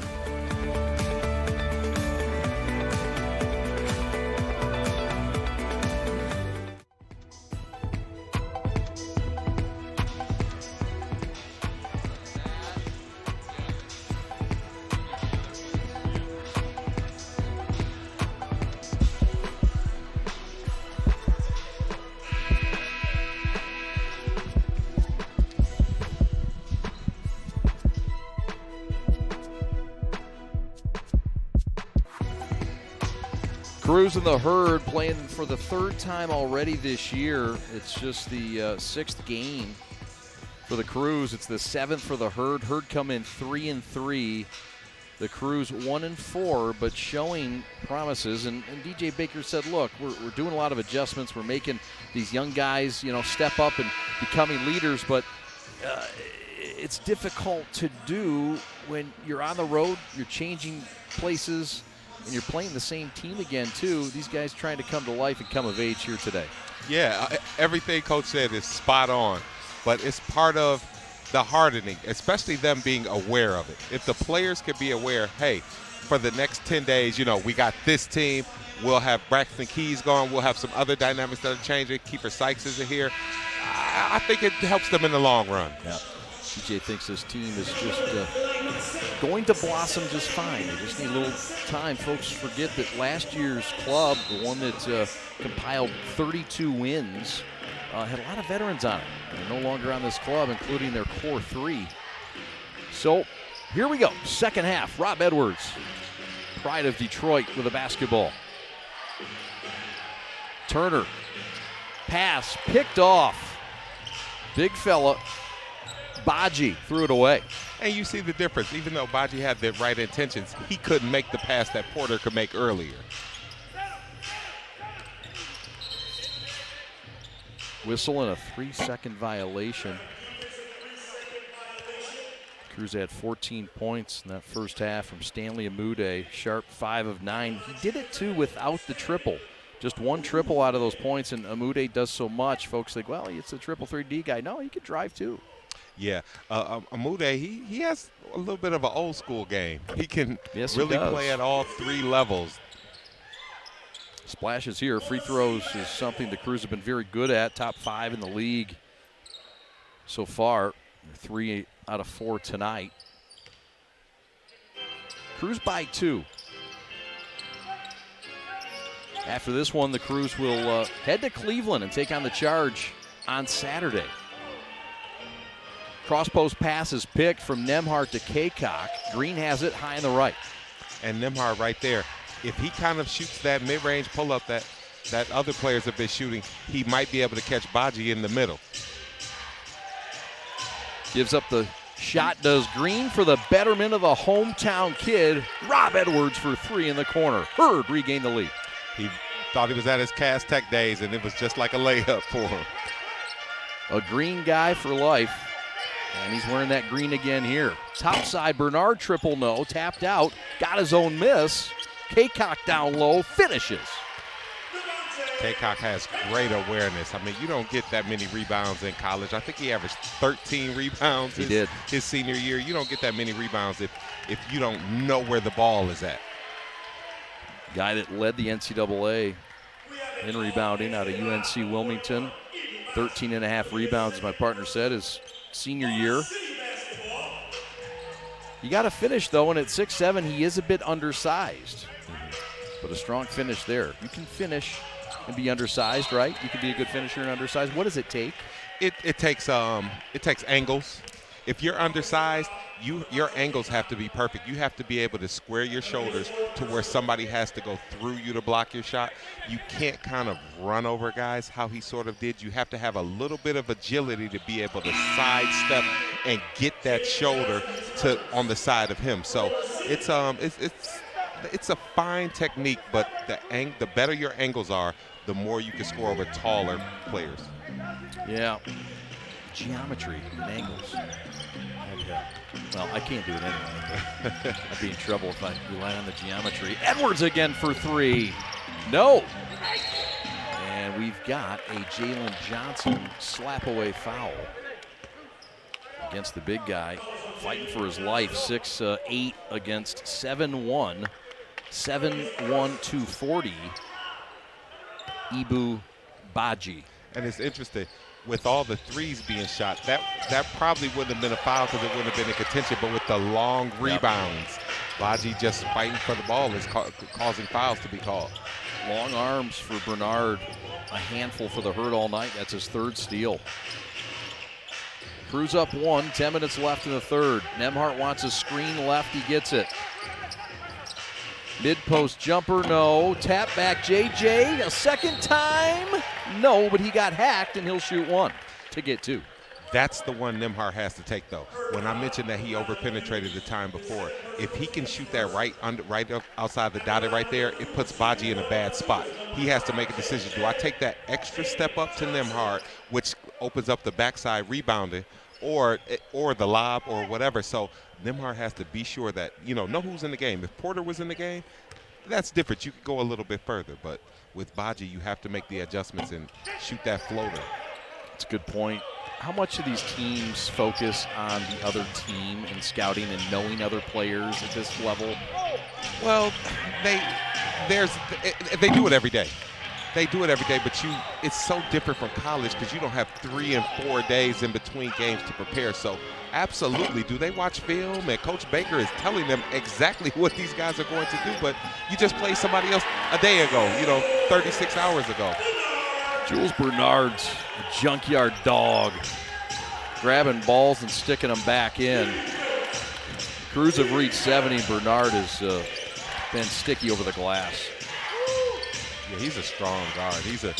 Guards aren't used to strong guards and guards who rebound and fight in there. So he's a heck of a matchup. Sure is. Amude, the drop off for Edwards. Sideline left, no. That's what they want. They want to continue to get those shots up. And now that especially in the game, you have a flow. Edwards, 14-footer, back iron miss, no. Hughes, the former Syracuse, orged him into the rack, and he'll try to get 2. He was hacked going up, and he's holding that left hip. And you saw who kept that alive. It was Baji. Another long rebound. You see him tap it out right there around 3 people and just keep his stuff alive. Hughes, a guy that was drafted by the Pelicans but immediately traded to the Jazz on draft night. Appeared to just 32 games across 2 seasons as a two-way guy in the roster. Traded to Portland last year where he saw his time increase a little bit. 22 games and 15 minutes. This is a talented former second-round pick, Elijah Hughes, out of Syracuse. And that just shows you how hard it is to make the NBA. I mean, Hughes is such a good player, but if you look around, how many 6'3", 6'4" players are out there that are shooting threes, making layups, doing things? I mean, it's just the right time. You have to have the right attitude, the right everything. Not saying Hughes doesn't, but it's just hard, and you have to do what you do consistently for so much longer than the next person does. Yep. R.J. Nembhard. 42 points. He was not nice to the Crews last season. They're happy to have him in the red and blue now. Yeah, that was a monster game. He was just on fire. Everything he was shooting was going in. It was. You and I did that game. The big Senegalian center sticks it back again. And Ibu Baji has got a body that gives trouble to the opponents.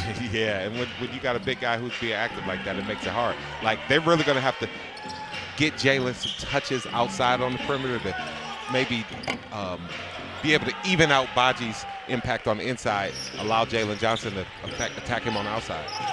They're also without their other big tonight. And he's been called up to the big club. And talking about the fella out of Seton Hall. Shot up good in the foul. Little bro, baby Greek with a hoop in the heart.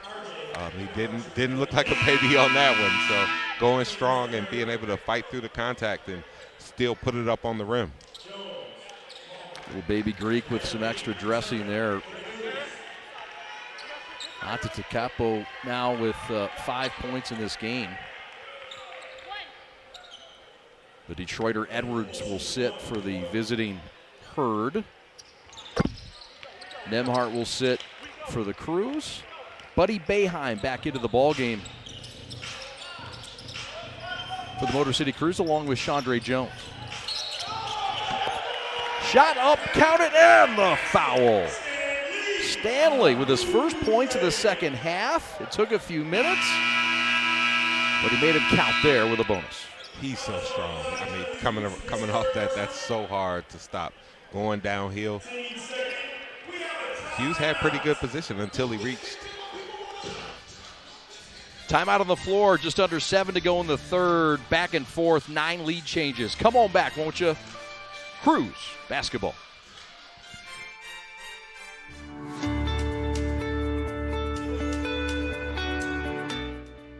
Hi folks, Dr. Joe here again with Michigan Orthopedic Surgeons. Did you know that kids are not little adults when it comes to sports injuries? That's because of something called the growth plate. Growth plates exist all over the human body in our growing athletes. They're actually little cartilage discs that exist at the end of all the long bones. It's simply where a kid grows. The problem is that the growth plate can be the weak link. What might be a sprain, a strain, or a tear in an adult when they hurt themselves can actually be a growth plate fracture in a kid. So it's important, if your kid has hurt themselves and they're not using their arm or they're not able to put weight on a leg, come see one of us, get an x-ray, and make sure it's not a growth plate fracture. For more information, go to miorthosurgeons.com.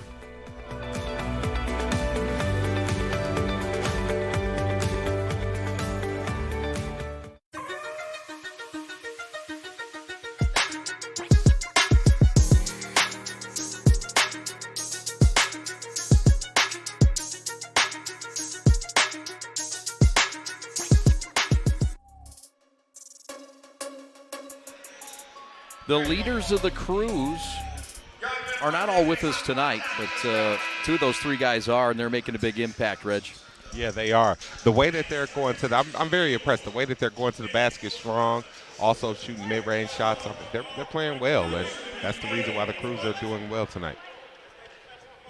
Both Amude and Bernard above their season averages already. 7 minutes left. Line left. Amude missed the shot.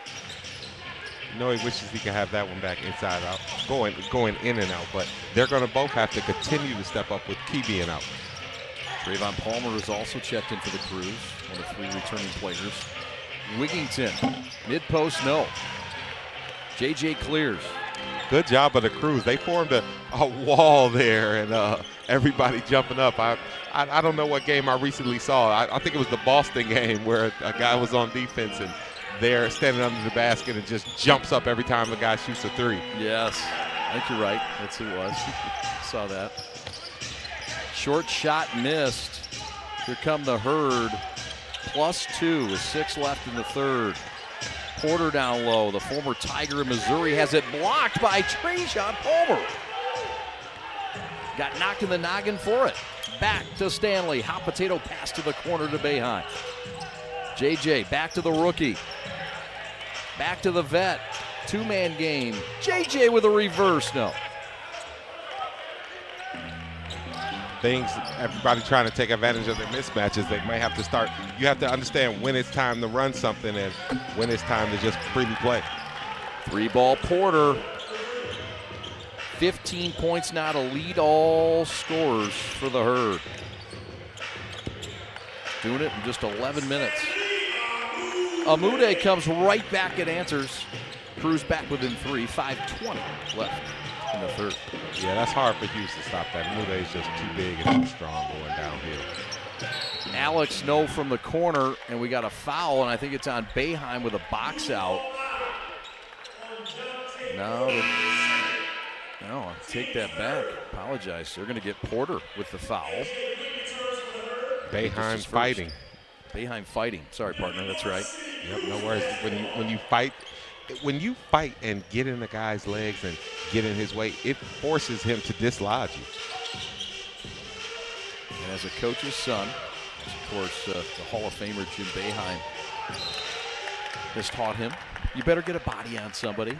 Absolutely. Reg, when you're a shooter, though, and you're known as a shooter, you're always going to have to battle against that defensive, okay? Can he defend? That's the question for Boeheim and his defense. Is it something that you're seeing improvements with tonight? Yeah, it is. And also, you can learn to be smarter on defense, because sometimes you just can't get faster, or, you can make whatever body-wise improvements, but you just have to become a smarter defender. Find out who you're guarding. And look, Syracuse has sent a lot of folks to the pros playing that 2-3 zone, so guys adapt. One of those guys is in the house tonight, Derek Coleman.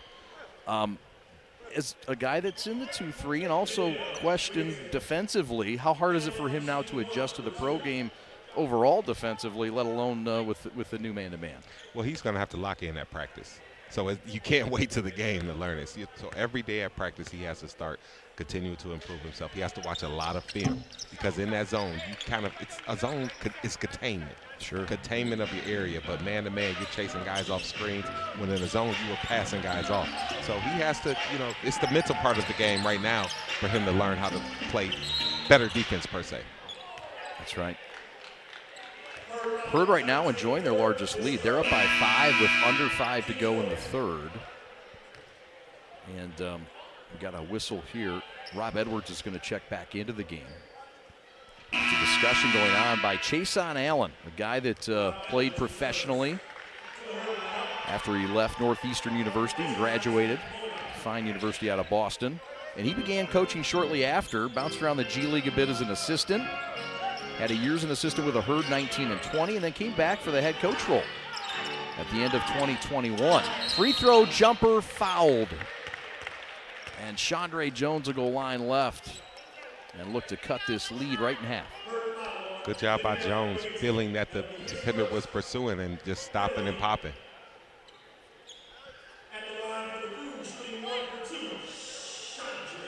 Chandre last year, big part of that bench depth and success. A guy that they really lean on for leadership. He's an example of improvement. I mean, you sometimes wonder whether pros at this age can improve, but you're right. Last year he didn't play a lot, but he's worked on his game. I mean, you can see it there. He's gotten better. Improving isn't just, your high school years or college years. You can continue to get better into your 30s. The numbers have improved for the 10th all-time scorer on Richmond's scoring list. Can pop that three as well. A lot to add. So does Trayvon Palmer. Guy that was undrafted out of Chicago State in 2017. And the only guy to move with the Northern Arizona Suns in 2018 and been with this organization since those days. He's an OG. Yeah, absolutely. He's what I watch a lot of the Eric Thomas motivational things, and he calls a guy like him grounds crew. They do the bags. They put snacks on the plane. I mean, they're just there to do whatever you need, but you can't do anything without them. That's right. Good team guy, glue guy. Absolutely. Boeheim gets the defender up in the air. Banker no good. Stick back by Stanley is. Crews have reached 80 and regained the lead. Chason Allen wants timeout in Midtown Detroit. We'll take it with him. Stanley with 21 and the Crews +1. Back after this.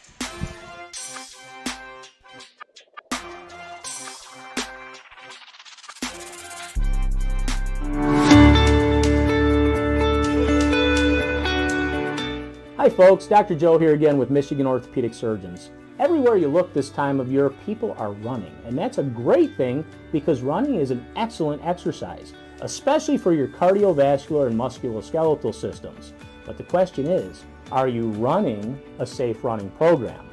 All too often, people are hobbled by things like shin splints and patellar tendonitis. But luckily, simple things like stretching and warm-up, the right running shoes, and realistic weekly mileages can keep you in your running game. For more information, go to miorthosurgeons.com. We like to do it before we go out on the weekend. We do. We do it every week. Whether we need to or not. We did it today. It was really dirty. My parents do it every day. Hey, kiddo. Do it every day with the Unlimited Club only at Jack's Car Wash. Protect your car from the hot summer sun, dust, dirt, and contaminants all summer long with the Jack's Unlimited Club. Join today, starting at just $22.99 a month.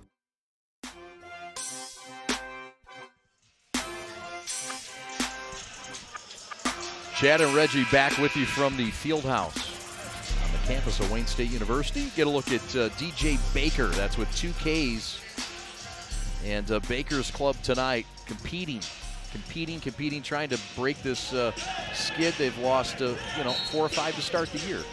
They're used to winning, and DJ says they will win. Get a look at that bench.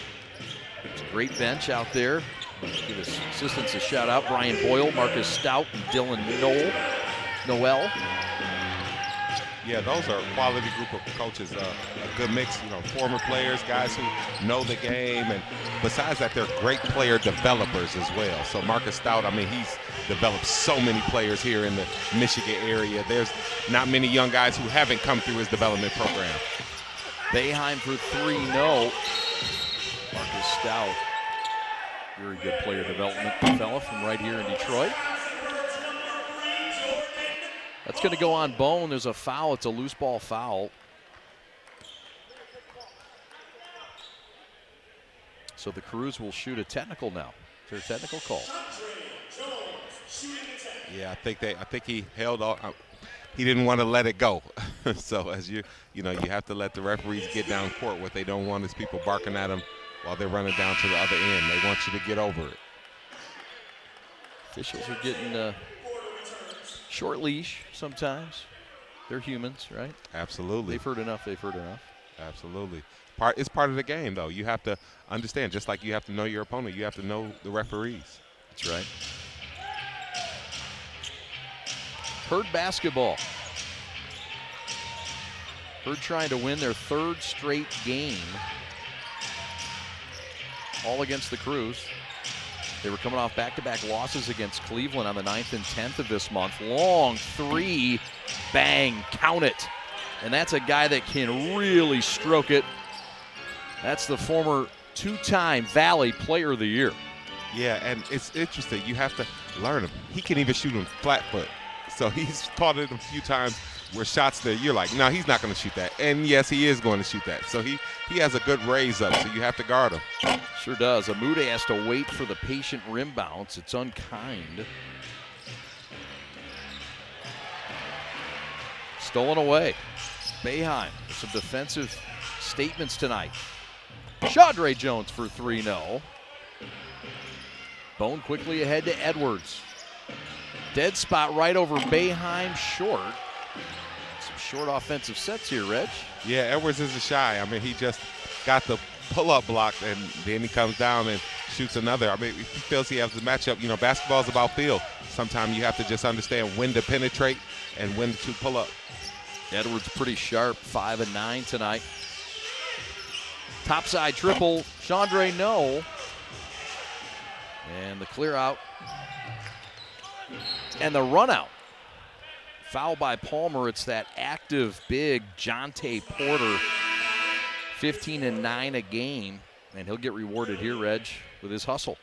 Yeah, it's interesting. Porter, he's done so much work. I remember walking into a Nike EYBL gym when he was 15.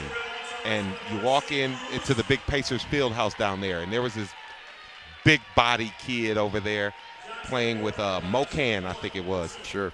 The next summer, deja vu, April I walk in, look to the left, Mocan is playing, and the same kid weighs like 40 less pounds.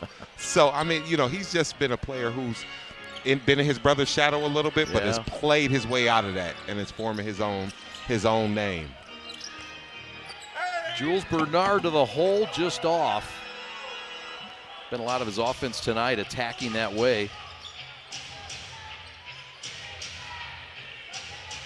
Hughes kick out.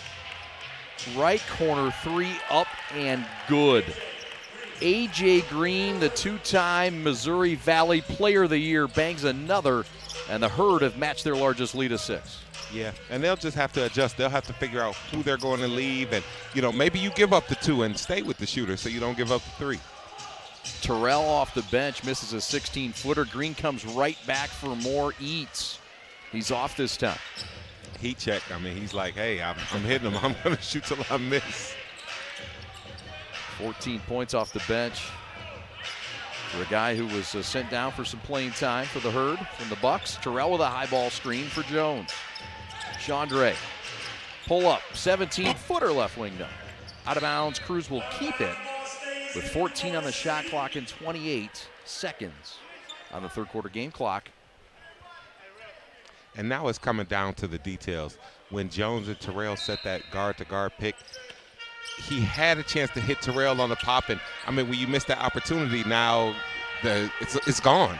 And so he had to end up shooting a tougher pull-up. But you have to hit guys at the right time. Terrell gets a cutting Jones, who hits a Jalen Johnson, who's bouncing and slamming at the rim. And that was the right hit. He hit Johnson at the right time. It's such the details. As you start to get wind down, you don't get those second chances within the play that you got early in the game. Shot clock's dark. 6 seconds in the third quarter game clock remain. Bone from the short corner right. 1 second. Fadeaway 3 at the buzzer. Air ball. Solid defense by the Crews. They trail by 4 going to the fourth. What was the biggest factor in that third for the home team? Well, they have to just come out and guard the 3-line a little bit more. They have to recognize Green got a little hot. But the Crews, they're still in this game, very much so. So they have to go back to their mismatches. You didn't see Johnson shoot any threes that quarter. Fourth quarter coming next.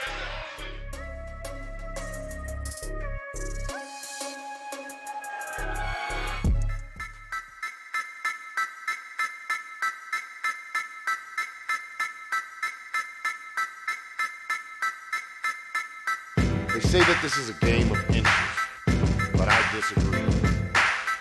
This is a game of desire and will. 4 quarters of epic drama that plays out in real time right before our very eyes. And every season begins the same way, with a desire to win. Those with the will to put in the effort and time put themselves in the best position to achieve their desire. This is why we go to work early and come home late. Why we go so hard and why we put in all these hours. Because we have a desire to be great and the will to become everything we dreamed of and more. So when the drama's thick and it comes down to just those few precious inches, we have no doubt what the outcome will be. Because we have the will to outwork anyone to get what we desire. It doesn't matter if it's inches or 100 yards. We want it more, and we're going to take it. That's game. Let's go! In the NBA, what's happening next is happening now. We hunger for another shot. Let's eat. We got the Brow, the Cluck, Spider, and Tyrannosaurus Lou? Come on, really? Hey, DeMar, we got the kicks, right? Let's see. Oh. Yeah, we got them. This is the non-stop, never boring, make it new every night National Basketball Association. And that's all before tip-off.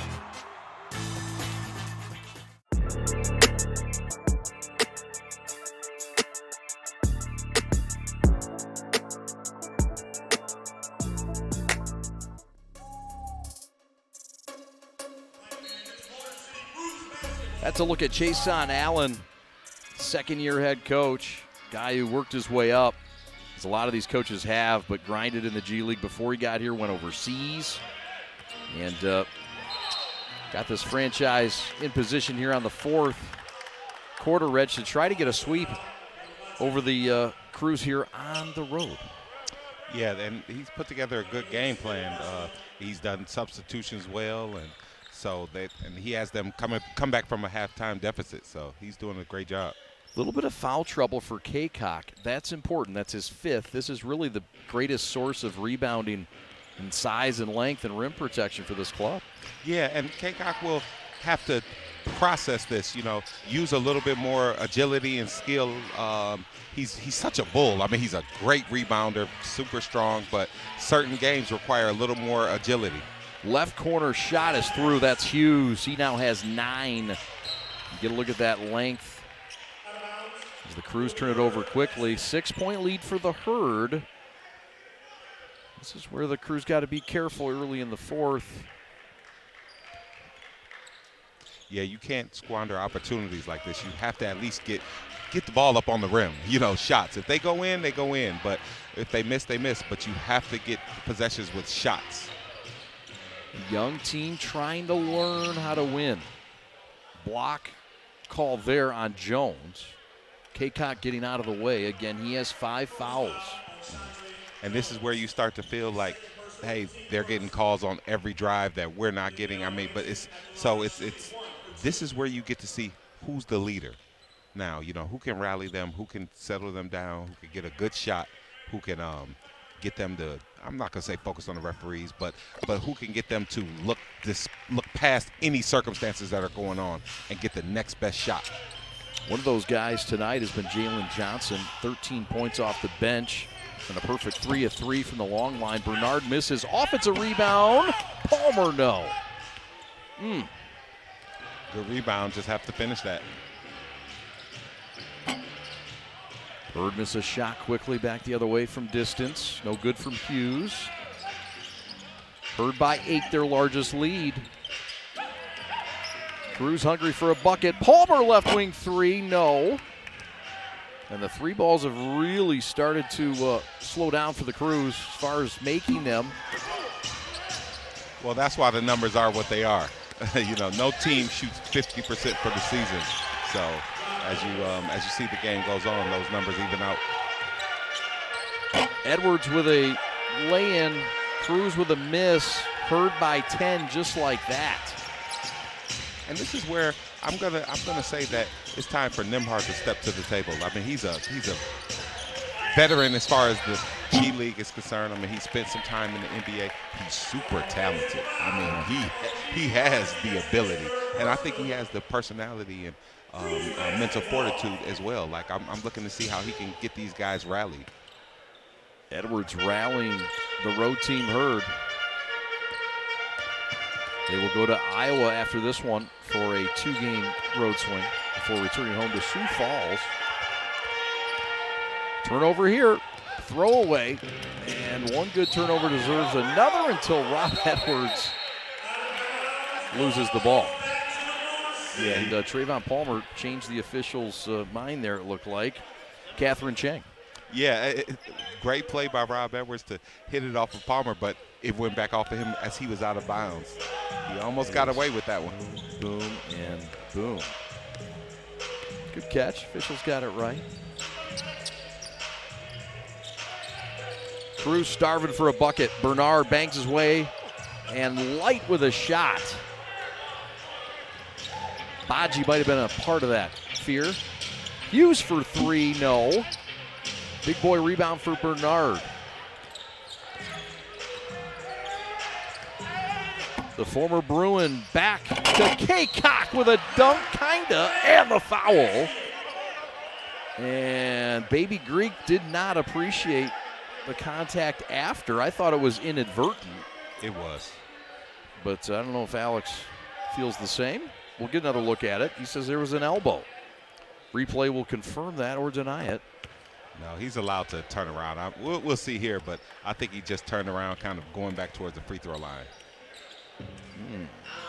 Possibly. Dunk and hard to tell. I mean, he stood up maybe harder than he could have, but I don't think he stood up to hit a guy. Yeah. So Alex put together well, too. 6'8", 214. Anyhow, they'll check that out. A big bucket. Nonetheless, we'll take a timeout and come back for the final 9:16 from the Fieldhouse. This is Crews basketball.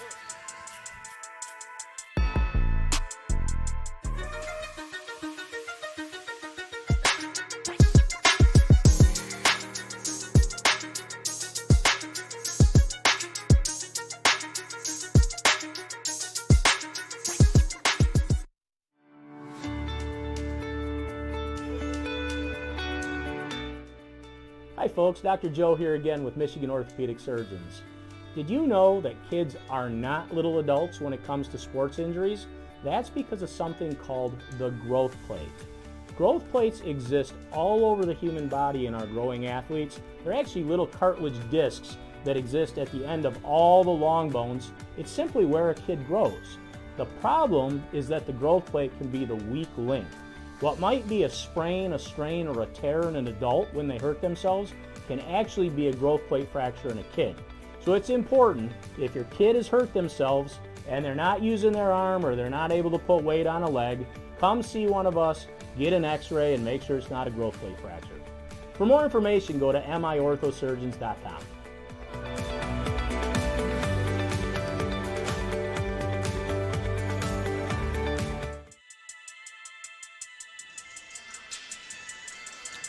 So replay is confirming here if that was a technical foul. And Reg, what do we have? So I think they called a tech on Atakupo for They flopping. They sure did. Sorry to set you up on that right when they were announcing it. Yeah, but you know what? As a player, I love that. If I K-Cock, I love that because, hey, I'm allowed to stand up and so you'll see here, he's kind of bent over after the foul. I'm allowed to stand up. Maybe he could have kept his elbow down, but I'm not a fan of guys selling things I'm not buying. Right on. I'm with you. 93-86. Here come the Crews.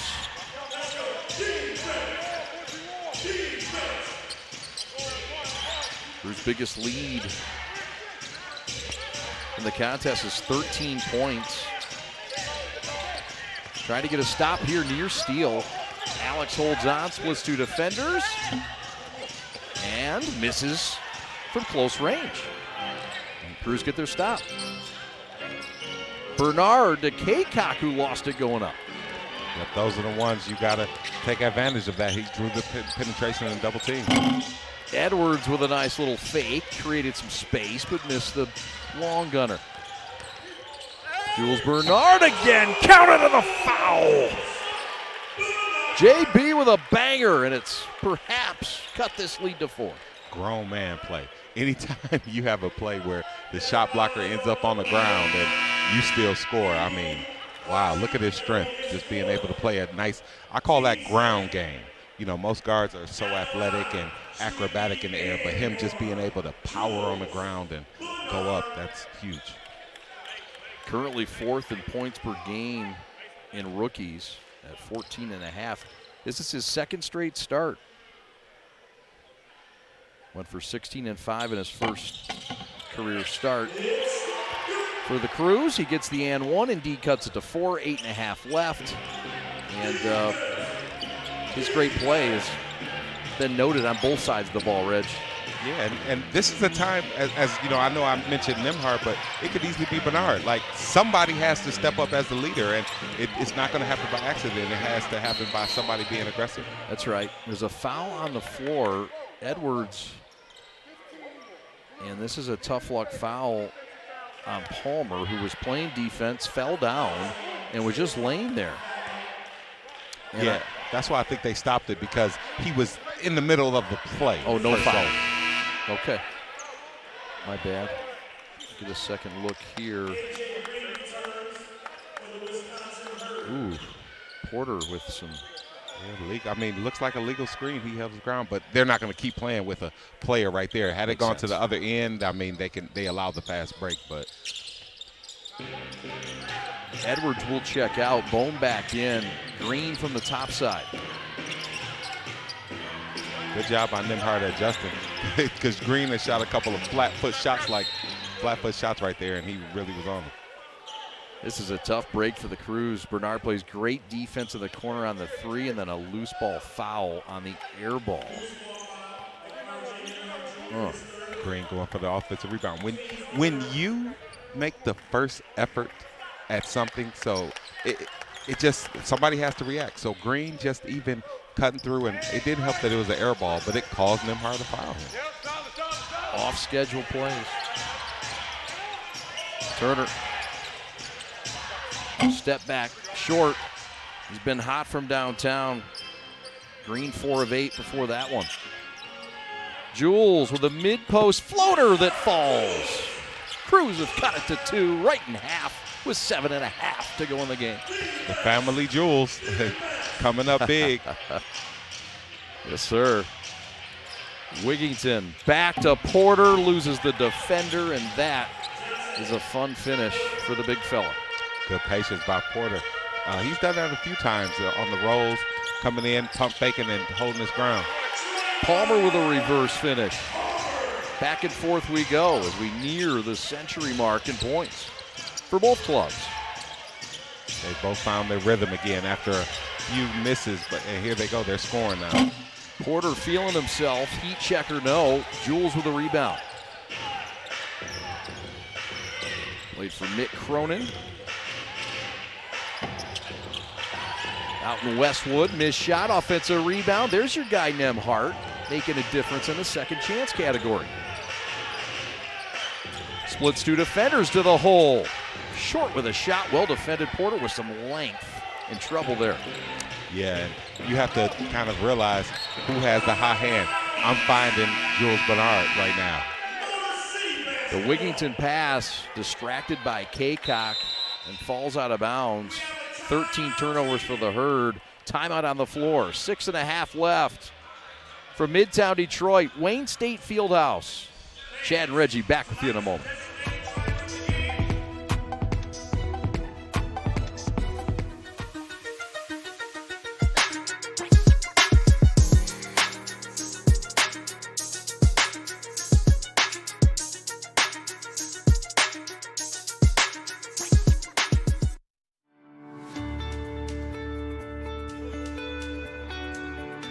Hi folks, Dr. Joe here again with Michigan Orthopedic Surgeons.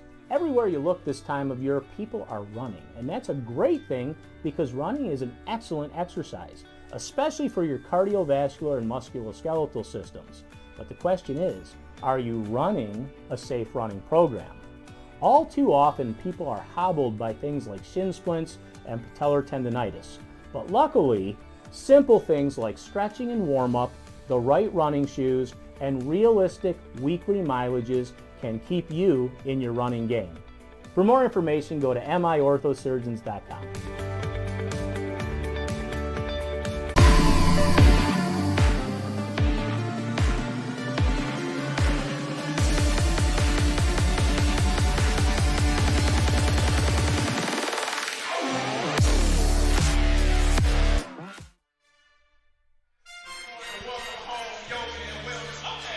Well, the broadcast schedule for the calendar year 2022 looks like this.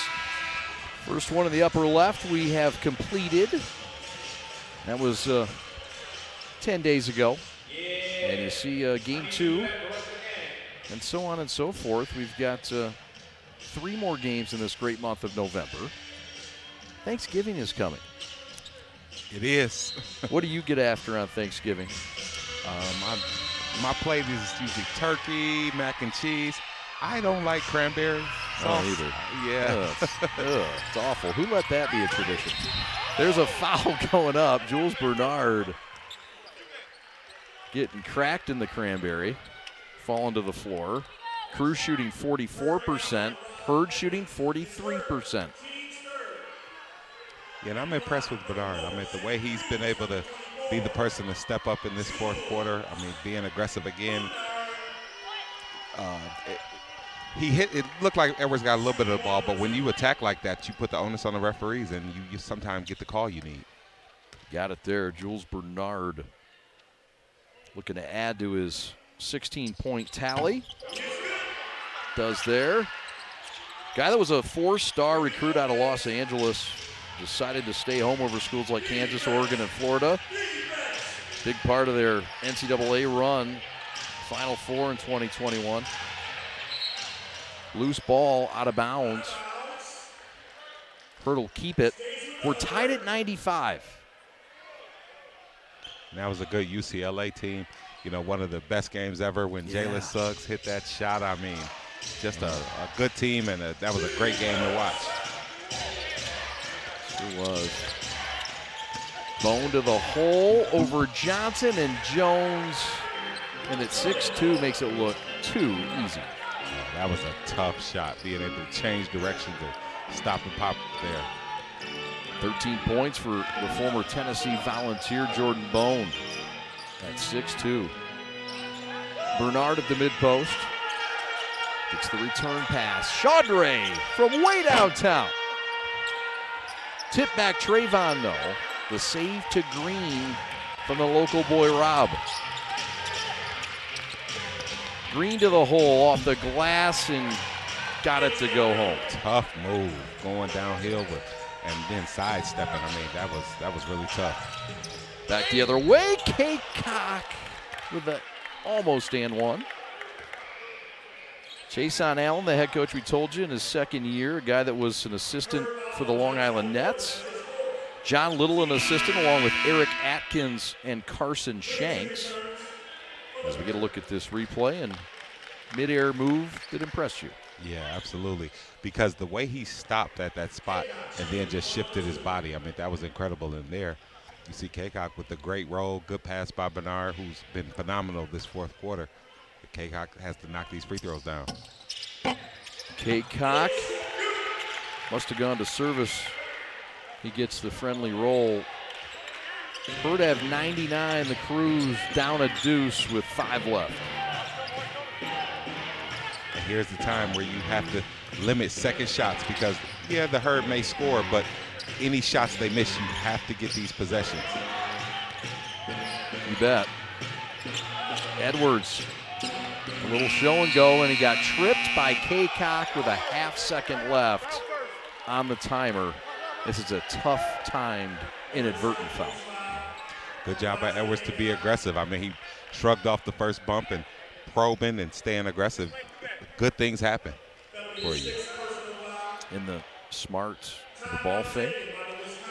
It was really nothing Kaycock could do about that one. Just an unfortunate play for Kaycock. So we'll stay here with the Herd up by 2. 99-97, back and forth. Crews have led by 13. Herd have led by 10. But most of it has been sort of right in between the 5-point range. And both these teams fighting hard. Hey, look, it'd be easy for the Herd to say, we got a couple already back at home. We're going on the road. We got one here tonight. We got to go to Iowa for a couple games. That's a long drive. Let's cash it in.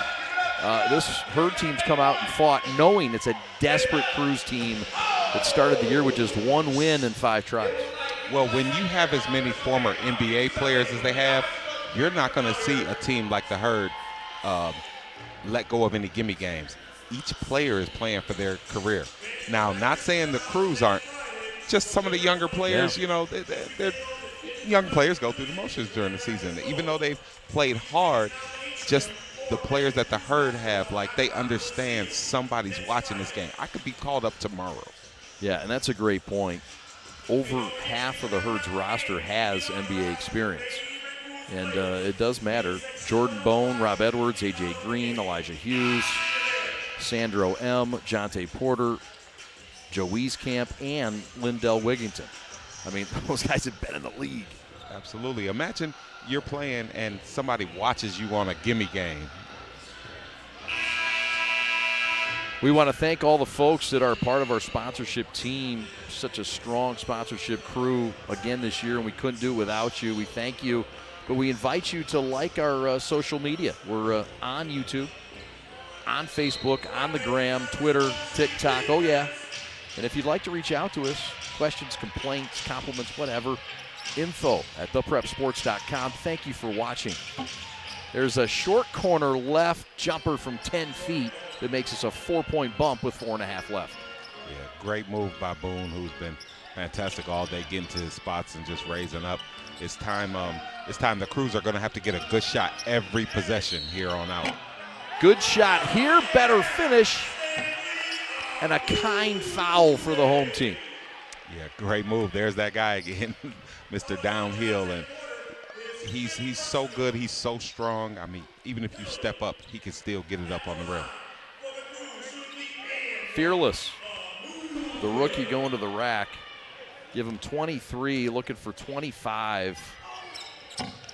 Didn't get it there. Out of bounds, and Palmer's pass to JJ's good. The glue guy with what else? Sticky fingers. Absolutely. Sometimes you need a little bit of luck to win games. Tied at 101. Edwards high on the right. Back out to Porter, the southpaw triple, no. So here they're going to need a good shot. If Bernard, he's been great in the fourth quarter, or Amuke, you want to get one of those two involved. Find out who has the high hand. Amude gives it up for Jules. The rookies with a two-man game. The clear out for Jules, looking for a foul, nothing called. And a timeout called by the Herd. You got to tip your cap to the defense here on this end by Mr. Green. Yeah, that was great. That's why he's a two-way player. Great job staying in front and bothering that, getting in the way, getting the hand in, understanding, what the referees are calling. So timeout, critical juncture of the game.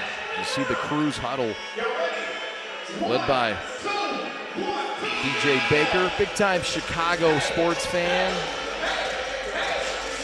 He likes this here by Bernard. Cruz fans wanted the foul, but what did you see out of the defense by Mr. Green? I think it was okay defense. I know Bernard fell down, but he wasn't going to his strong side, so it didn't look as natural. Had that been going left, he would have been able to still get it up. Sometimes when you don't, how can I say this? When you're driving and you can't get a ball up on the rim, the referees don't give you that benefit of the doubt. But if you can follow through with your layup, even if they fouling you, you can see the foul. But sometimes when it doesn't make it that high, it's guarded. It's interesting. Do coaches coach against that, or coaches say, well, you got to finish a different manner in order to get that foul? It's interesting. Most coaches would say play strong, but I like to get definitive and tell them they have to get it up on the rim so the referee can see the foul, or else it looks like a tie-up. This is a pesky tie-up here, and the Crews have earned another possession. And we get a look here at the defense, this trio of defense. Porter, who's been patient all game, he's had some success with that play, but he had it a little too low. They tell the big men, don't bring it down or they get swiped like that. That's it. So back into the game comes Ibu Baji, a guy that had 6 blocks in a game earlier this year. The rim protection changes a bit now with 3:17 to go, but if you're the Crews, you also have some opportunities that can be created with the big fella on that court. Yeah, absolutely. And they have Baji at 0 blocks, but I know he's blocked about 2 or 3, a ton. And you want to take advantage of that. You want to shoot pull-ups or drop-offs right behind him.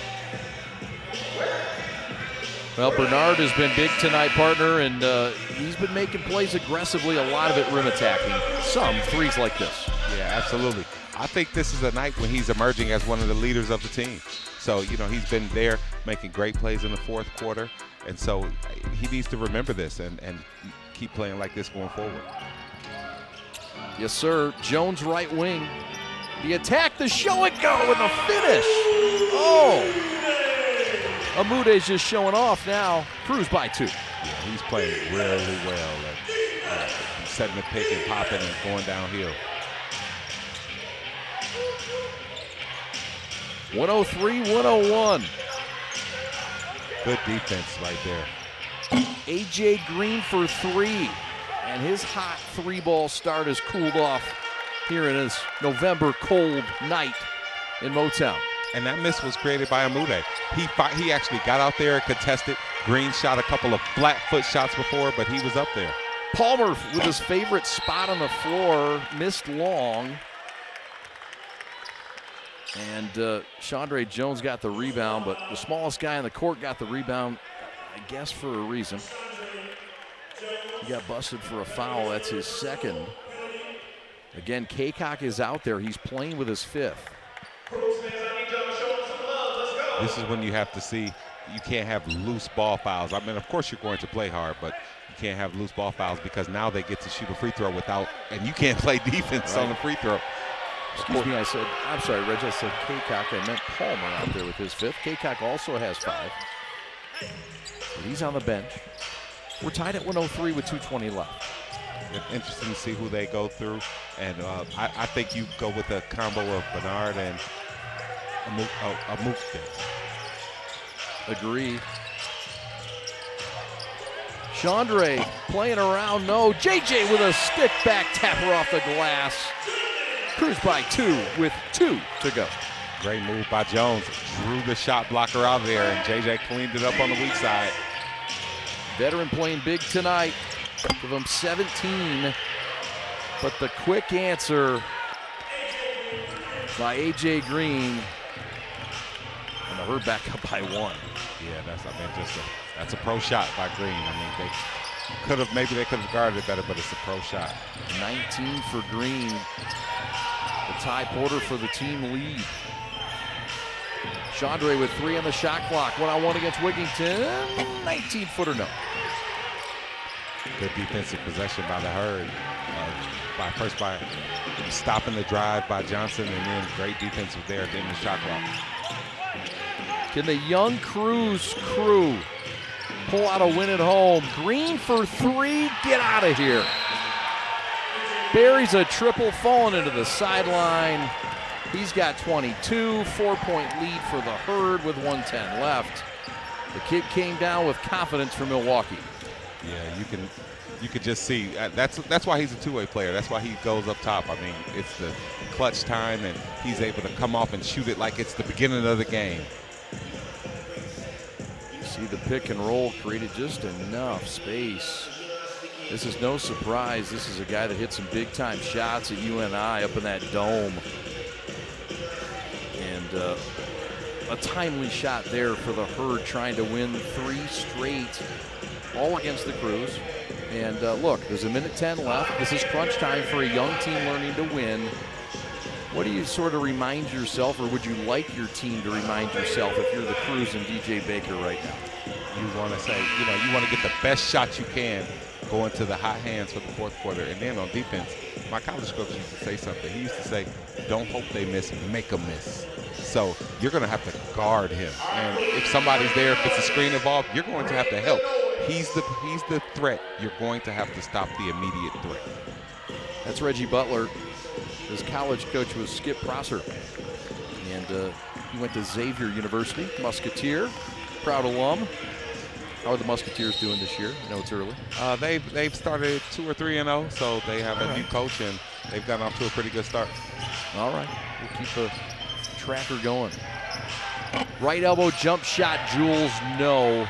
And Wigington hauls it in. That's a big stop for the Herd. Yeah, another good defense. Even though Jules got a good look, it was still flat-footed and after spinning. So good defense by the Herd. Amude with a steal on AJ. Green got it back quickly enough to call timeout, but that's what Amude can do, the pressure defense. He's a 3-and-D guy, no doubt, Reg, to the core. He can do some other things, but defense certainly one of them. Yeah, absolutely. Good job of him getting his hands involved. And first of all, he ran Green off the line, and once Green put it on the ground, he was able to get a hand on that. Green just did a better job calling timeout. So a 4-point Herd lead. We got some highlights, Reg, and look, this is just something Amude's done well tonight from many different levels of scoring. Yeah, I'm very impressed with his ability to go downhill. And he's had different finishes. Some have been floaters, some have been layups. You see right there the 3-pointer, and there his athleticism. He's a player, man. He's a good player. Finish at the rim there. And a little trickery there. 45 seconds left. Wigington to the hole in the layup. And the 6-point lead. Big bucket for Lindell. Amude with the answer. Didn't get it. Ball loose. And a foul in the backcourt on Jones. And this one might get looked at. It was inadvertent, but it was to the head And with 33.5 seconds left, regardless, the Herd in control up by 6. Yeah, and just you'll see that when the Herd came down and made that layup, it's kind of like things parted, and right there with missing that shot, yeah. When they look at it, it might have been right under, but regardless, the Herd have taken control of this, being able to score, and without the Crews knocking down those shots, it's been hard. It has. From here, the Crews will head to Cleveland and take on the Charge on Saturday night before a 6-day pause. And our next broadcast will be on the 25th against the Gold Grand Rapids, a team that the Crews knocked off 106-96. And this is a Crews team that can play defense. I mean, you hold a Gold team like that under 100 points, you do that in this league, you're doing things right. Yeah, absolutely. And you see the benchmark here. It's hard to play defense in this league because teams are so you have guys going up and down, in and out. It's hard to practice with the same amount of guys. So teams are going to put up points in this league. No doubt. To hold somebody under 100 points, that's saying something. Jason Allen, DJ Baker, big missed free throw there. 7-point game, 33 seconds left. Wisconsin on top. And look, Crews basketball, you got a 3-point team, shooting team tonight that has to have some confidence in them. They've been productive, Reg. Not as much in the second half. You could say they're due. It was a percentage that was hovering over 50% for most of the first half. It's now at 27%. Sometimes that 3 balls fool's gold. What do you go for in this possession with what basketball folks say a lot of time left with 33 seconds to go? You go for quick hitters. You try to get guys off up screens, back screens. You just something where you can get a shot up on the rim as quick as you can, and you try to make sure you don't turn it over. That's been one of the cases here. Overall, you see the Crews have more turnovers, and in what's been a close game, that's sometimes the difference. A big difference in this one. Great point. Crews with 21 turnovers in this game, 7 more than the Herd tonight. And that's something that, especially out of that point guard spot, you just can't have. And you really start to appreciate what Derek Walton did last year for this team and the steadying of the ship at the point guard spot. Cross-court pass is picked off. Palmer tried a cross-court pass to Boeheim, and the Herd were all over it. Yeah, if you are throwing that pass, you're going to have to throw it long. At least, if it goes out of bounds, it goes out of bounds. But a long pass like that, yeah, throw it over the defense. Rob Edwards line right. He's also cousins with Kalen Lucas, the former Michigan State Spartan and Orchard Lake St. Mary's Eaglet. He'll quench on the first. Rob Edwards with a big night coming back home to Detroit. He has 17 points now.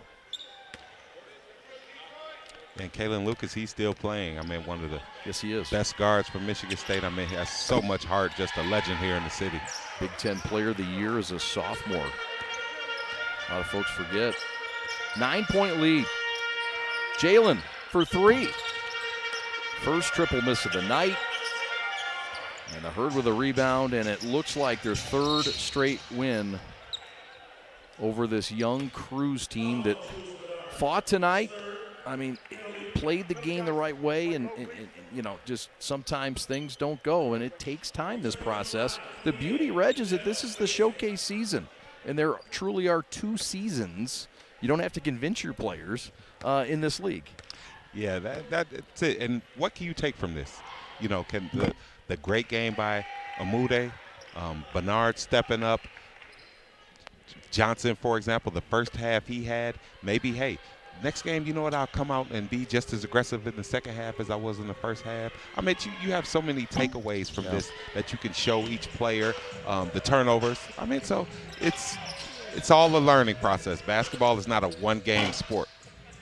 No, sir. Amude misses the 3, the breakout, and the Rob Edwards slam with family and friends across the way. Bernard for 3 to end it, and it pops out. 117 to 105. The Herd win by 12. It was within a possession in the final 2 minutes. Well-fought game, but in the end, the Herd too much, and that veteran leadership helped them in the final few minutes. Yeah, absolutely. You can see, even if it's not a difference in talent, you can see the difference in experience with the Herd players having been up in the league. Green stepping up, making shots, and Ludington able to make plays. So it's a learning process. Game was tied at 103 with a couple minutes left, and the Herd go off on a 14-2 run to end this ball game. Reggie and I will come back and wrap it up from the field house after this. The Herd have won 3 in a row against the Crews. Coming back to wrap it up right after this. This is Motor City. Begin with your dream, your drive, your grit, the heart and vision of every member of your team. We take it all, and from those threads of greatness, we weave a uniform of a champion. In many ways, our sport is just like yours. We've brought together a team of elite designers. We've put in the time and the sweat, perfecting our craft over 14 years. We've outfitted thousands of teams for thousands of victories, approaching each new project, each new game, like it's the only one we'll ever play. And let's be honest, we've done it all with a quality so unmatched that some can't help but call it perfection. You know, it's more than just a shirt. Look like a champion, play like a champion. A champion powered by the G. Hashtag G-Brand USA. G-Brand USA. Elite design, unmatched quality, American pride. We're proudly made in the USA. If you...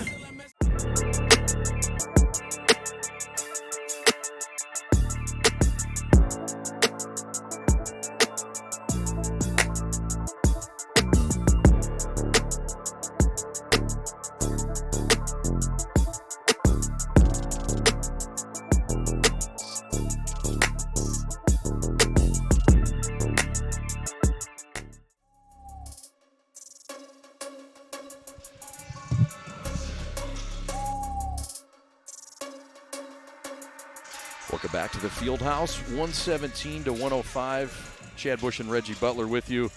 The Crews fall. They're now 1-5 after 6 games. And the Herd have won 3 straight and rallied to now have a winning record at 4-3. This was a ball game that was back and forth most of the way. I mean, the lead changes in this one, 7 of them. We had a tie score with 3 minutes to go, and then things changed. The Herd close it out on a 14-2 run. How were they able to do it? Well, Green being able to hit those 2 3-pointers. Also, just the Crews went cold at the wrong time. I'm not sure if the guys who had the high hand early in the fourth quarter were able to get those same shots towards the end of the game, and so the cookie crumbles. No doubt. Dump pass down here as we look at some of the highlights. Porter was big in this one. He didn't start. 19 points off the bench is always big. He did that, and so did A.J. Green. When you get guys that put up 41 points combined off the bench, that's going to be a recipe for a good start. Yeah, and not enough guys for the Crews were able to have the nights that they normally have. You know, nobody has to be perfect, but you at least have to be what you normally are, and it just didn't happen in the fourth quarter tonight. A.J. Green was 6 of 12 from distance, ended up with 22 points in the game to lead all scorers in just 16 minutes played, and he was a big part of what they did well. Meanwhile, the Crews cooled off, did not make a three-pointer in the second half. Is that what we're hearing? And so that always will impact you greatly. You got to hit from distance, and second half was a different story for the Crews. Yeah, that not making a 3 in the second half makes basketball hard in today's game. When you have the Herd who are coming down and drilling threes like that, just tough shots, psychologically it makes you start to press everything else. Crews were 0 of 20 in the second half from downtown. Meanwhile, it was heat-up time for A.J. Green. The Herd connected on 15 of 42. And they also attacked late Wigington with a couple of buckets. And in the end, the Herd too much. And we talked about the youth and the veteran and this league and the changes for Motor City. No Braxton Key tonight. and down the stretch it wasn't enough to get it done. They're back on the road to try to get some work done against Iowa, though. Yeah, you have to shake it off. That's what it's for. You find the good points. You take care and clean up of anything that you need to do, maybe the turnovers. You can't say you're going to make shots next game. So you try to look at the kind of shots you got maybe, and you go out and you try to win the next game. Turnovers a big part of this one, as Reggie mentioned. 22 turnovers for the Crews. The Herd limited to just 14. Pretty even outside of that. The three-pointers and the turnovers, the story in this one. So the Crews go to 1-5. The Herd improved to 4-3, and the Crews will take on the Cleveland Charge on Saturday. Try to get themselves back right. R.J. Nembhard will return home where he played last year for the Charge, and the Herd will head out to Iowa for a couple.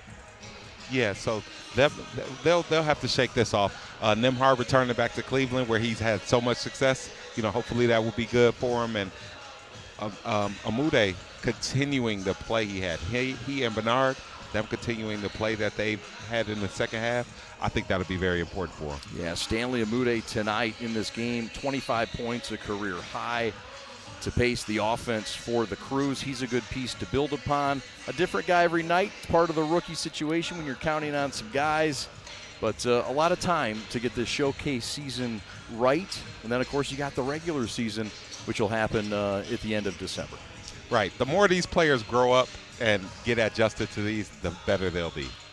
Been a great night. We appreciate you being a part of G League basketball here at the Wayne State Fieldhouse. For my partner, Reggie Butler, and your executive producer, Alex Westfall, my name is Chad Bush, saying so long from Wayne State Fieldhouse in Midtown Detroit. Your final score tonight, 117-105. The Herd come back and win it. We will talk to you on the 25th of November when the Crews will welcome back into this building their rival, the Grand Rapids Gold. For my partner, Reggie Butler, my name's Chad Bush. Have a great night, everybody. Thanks for watching.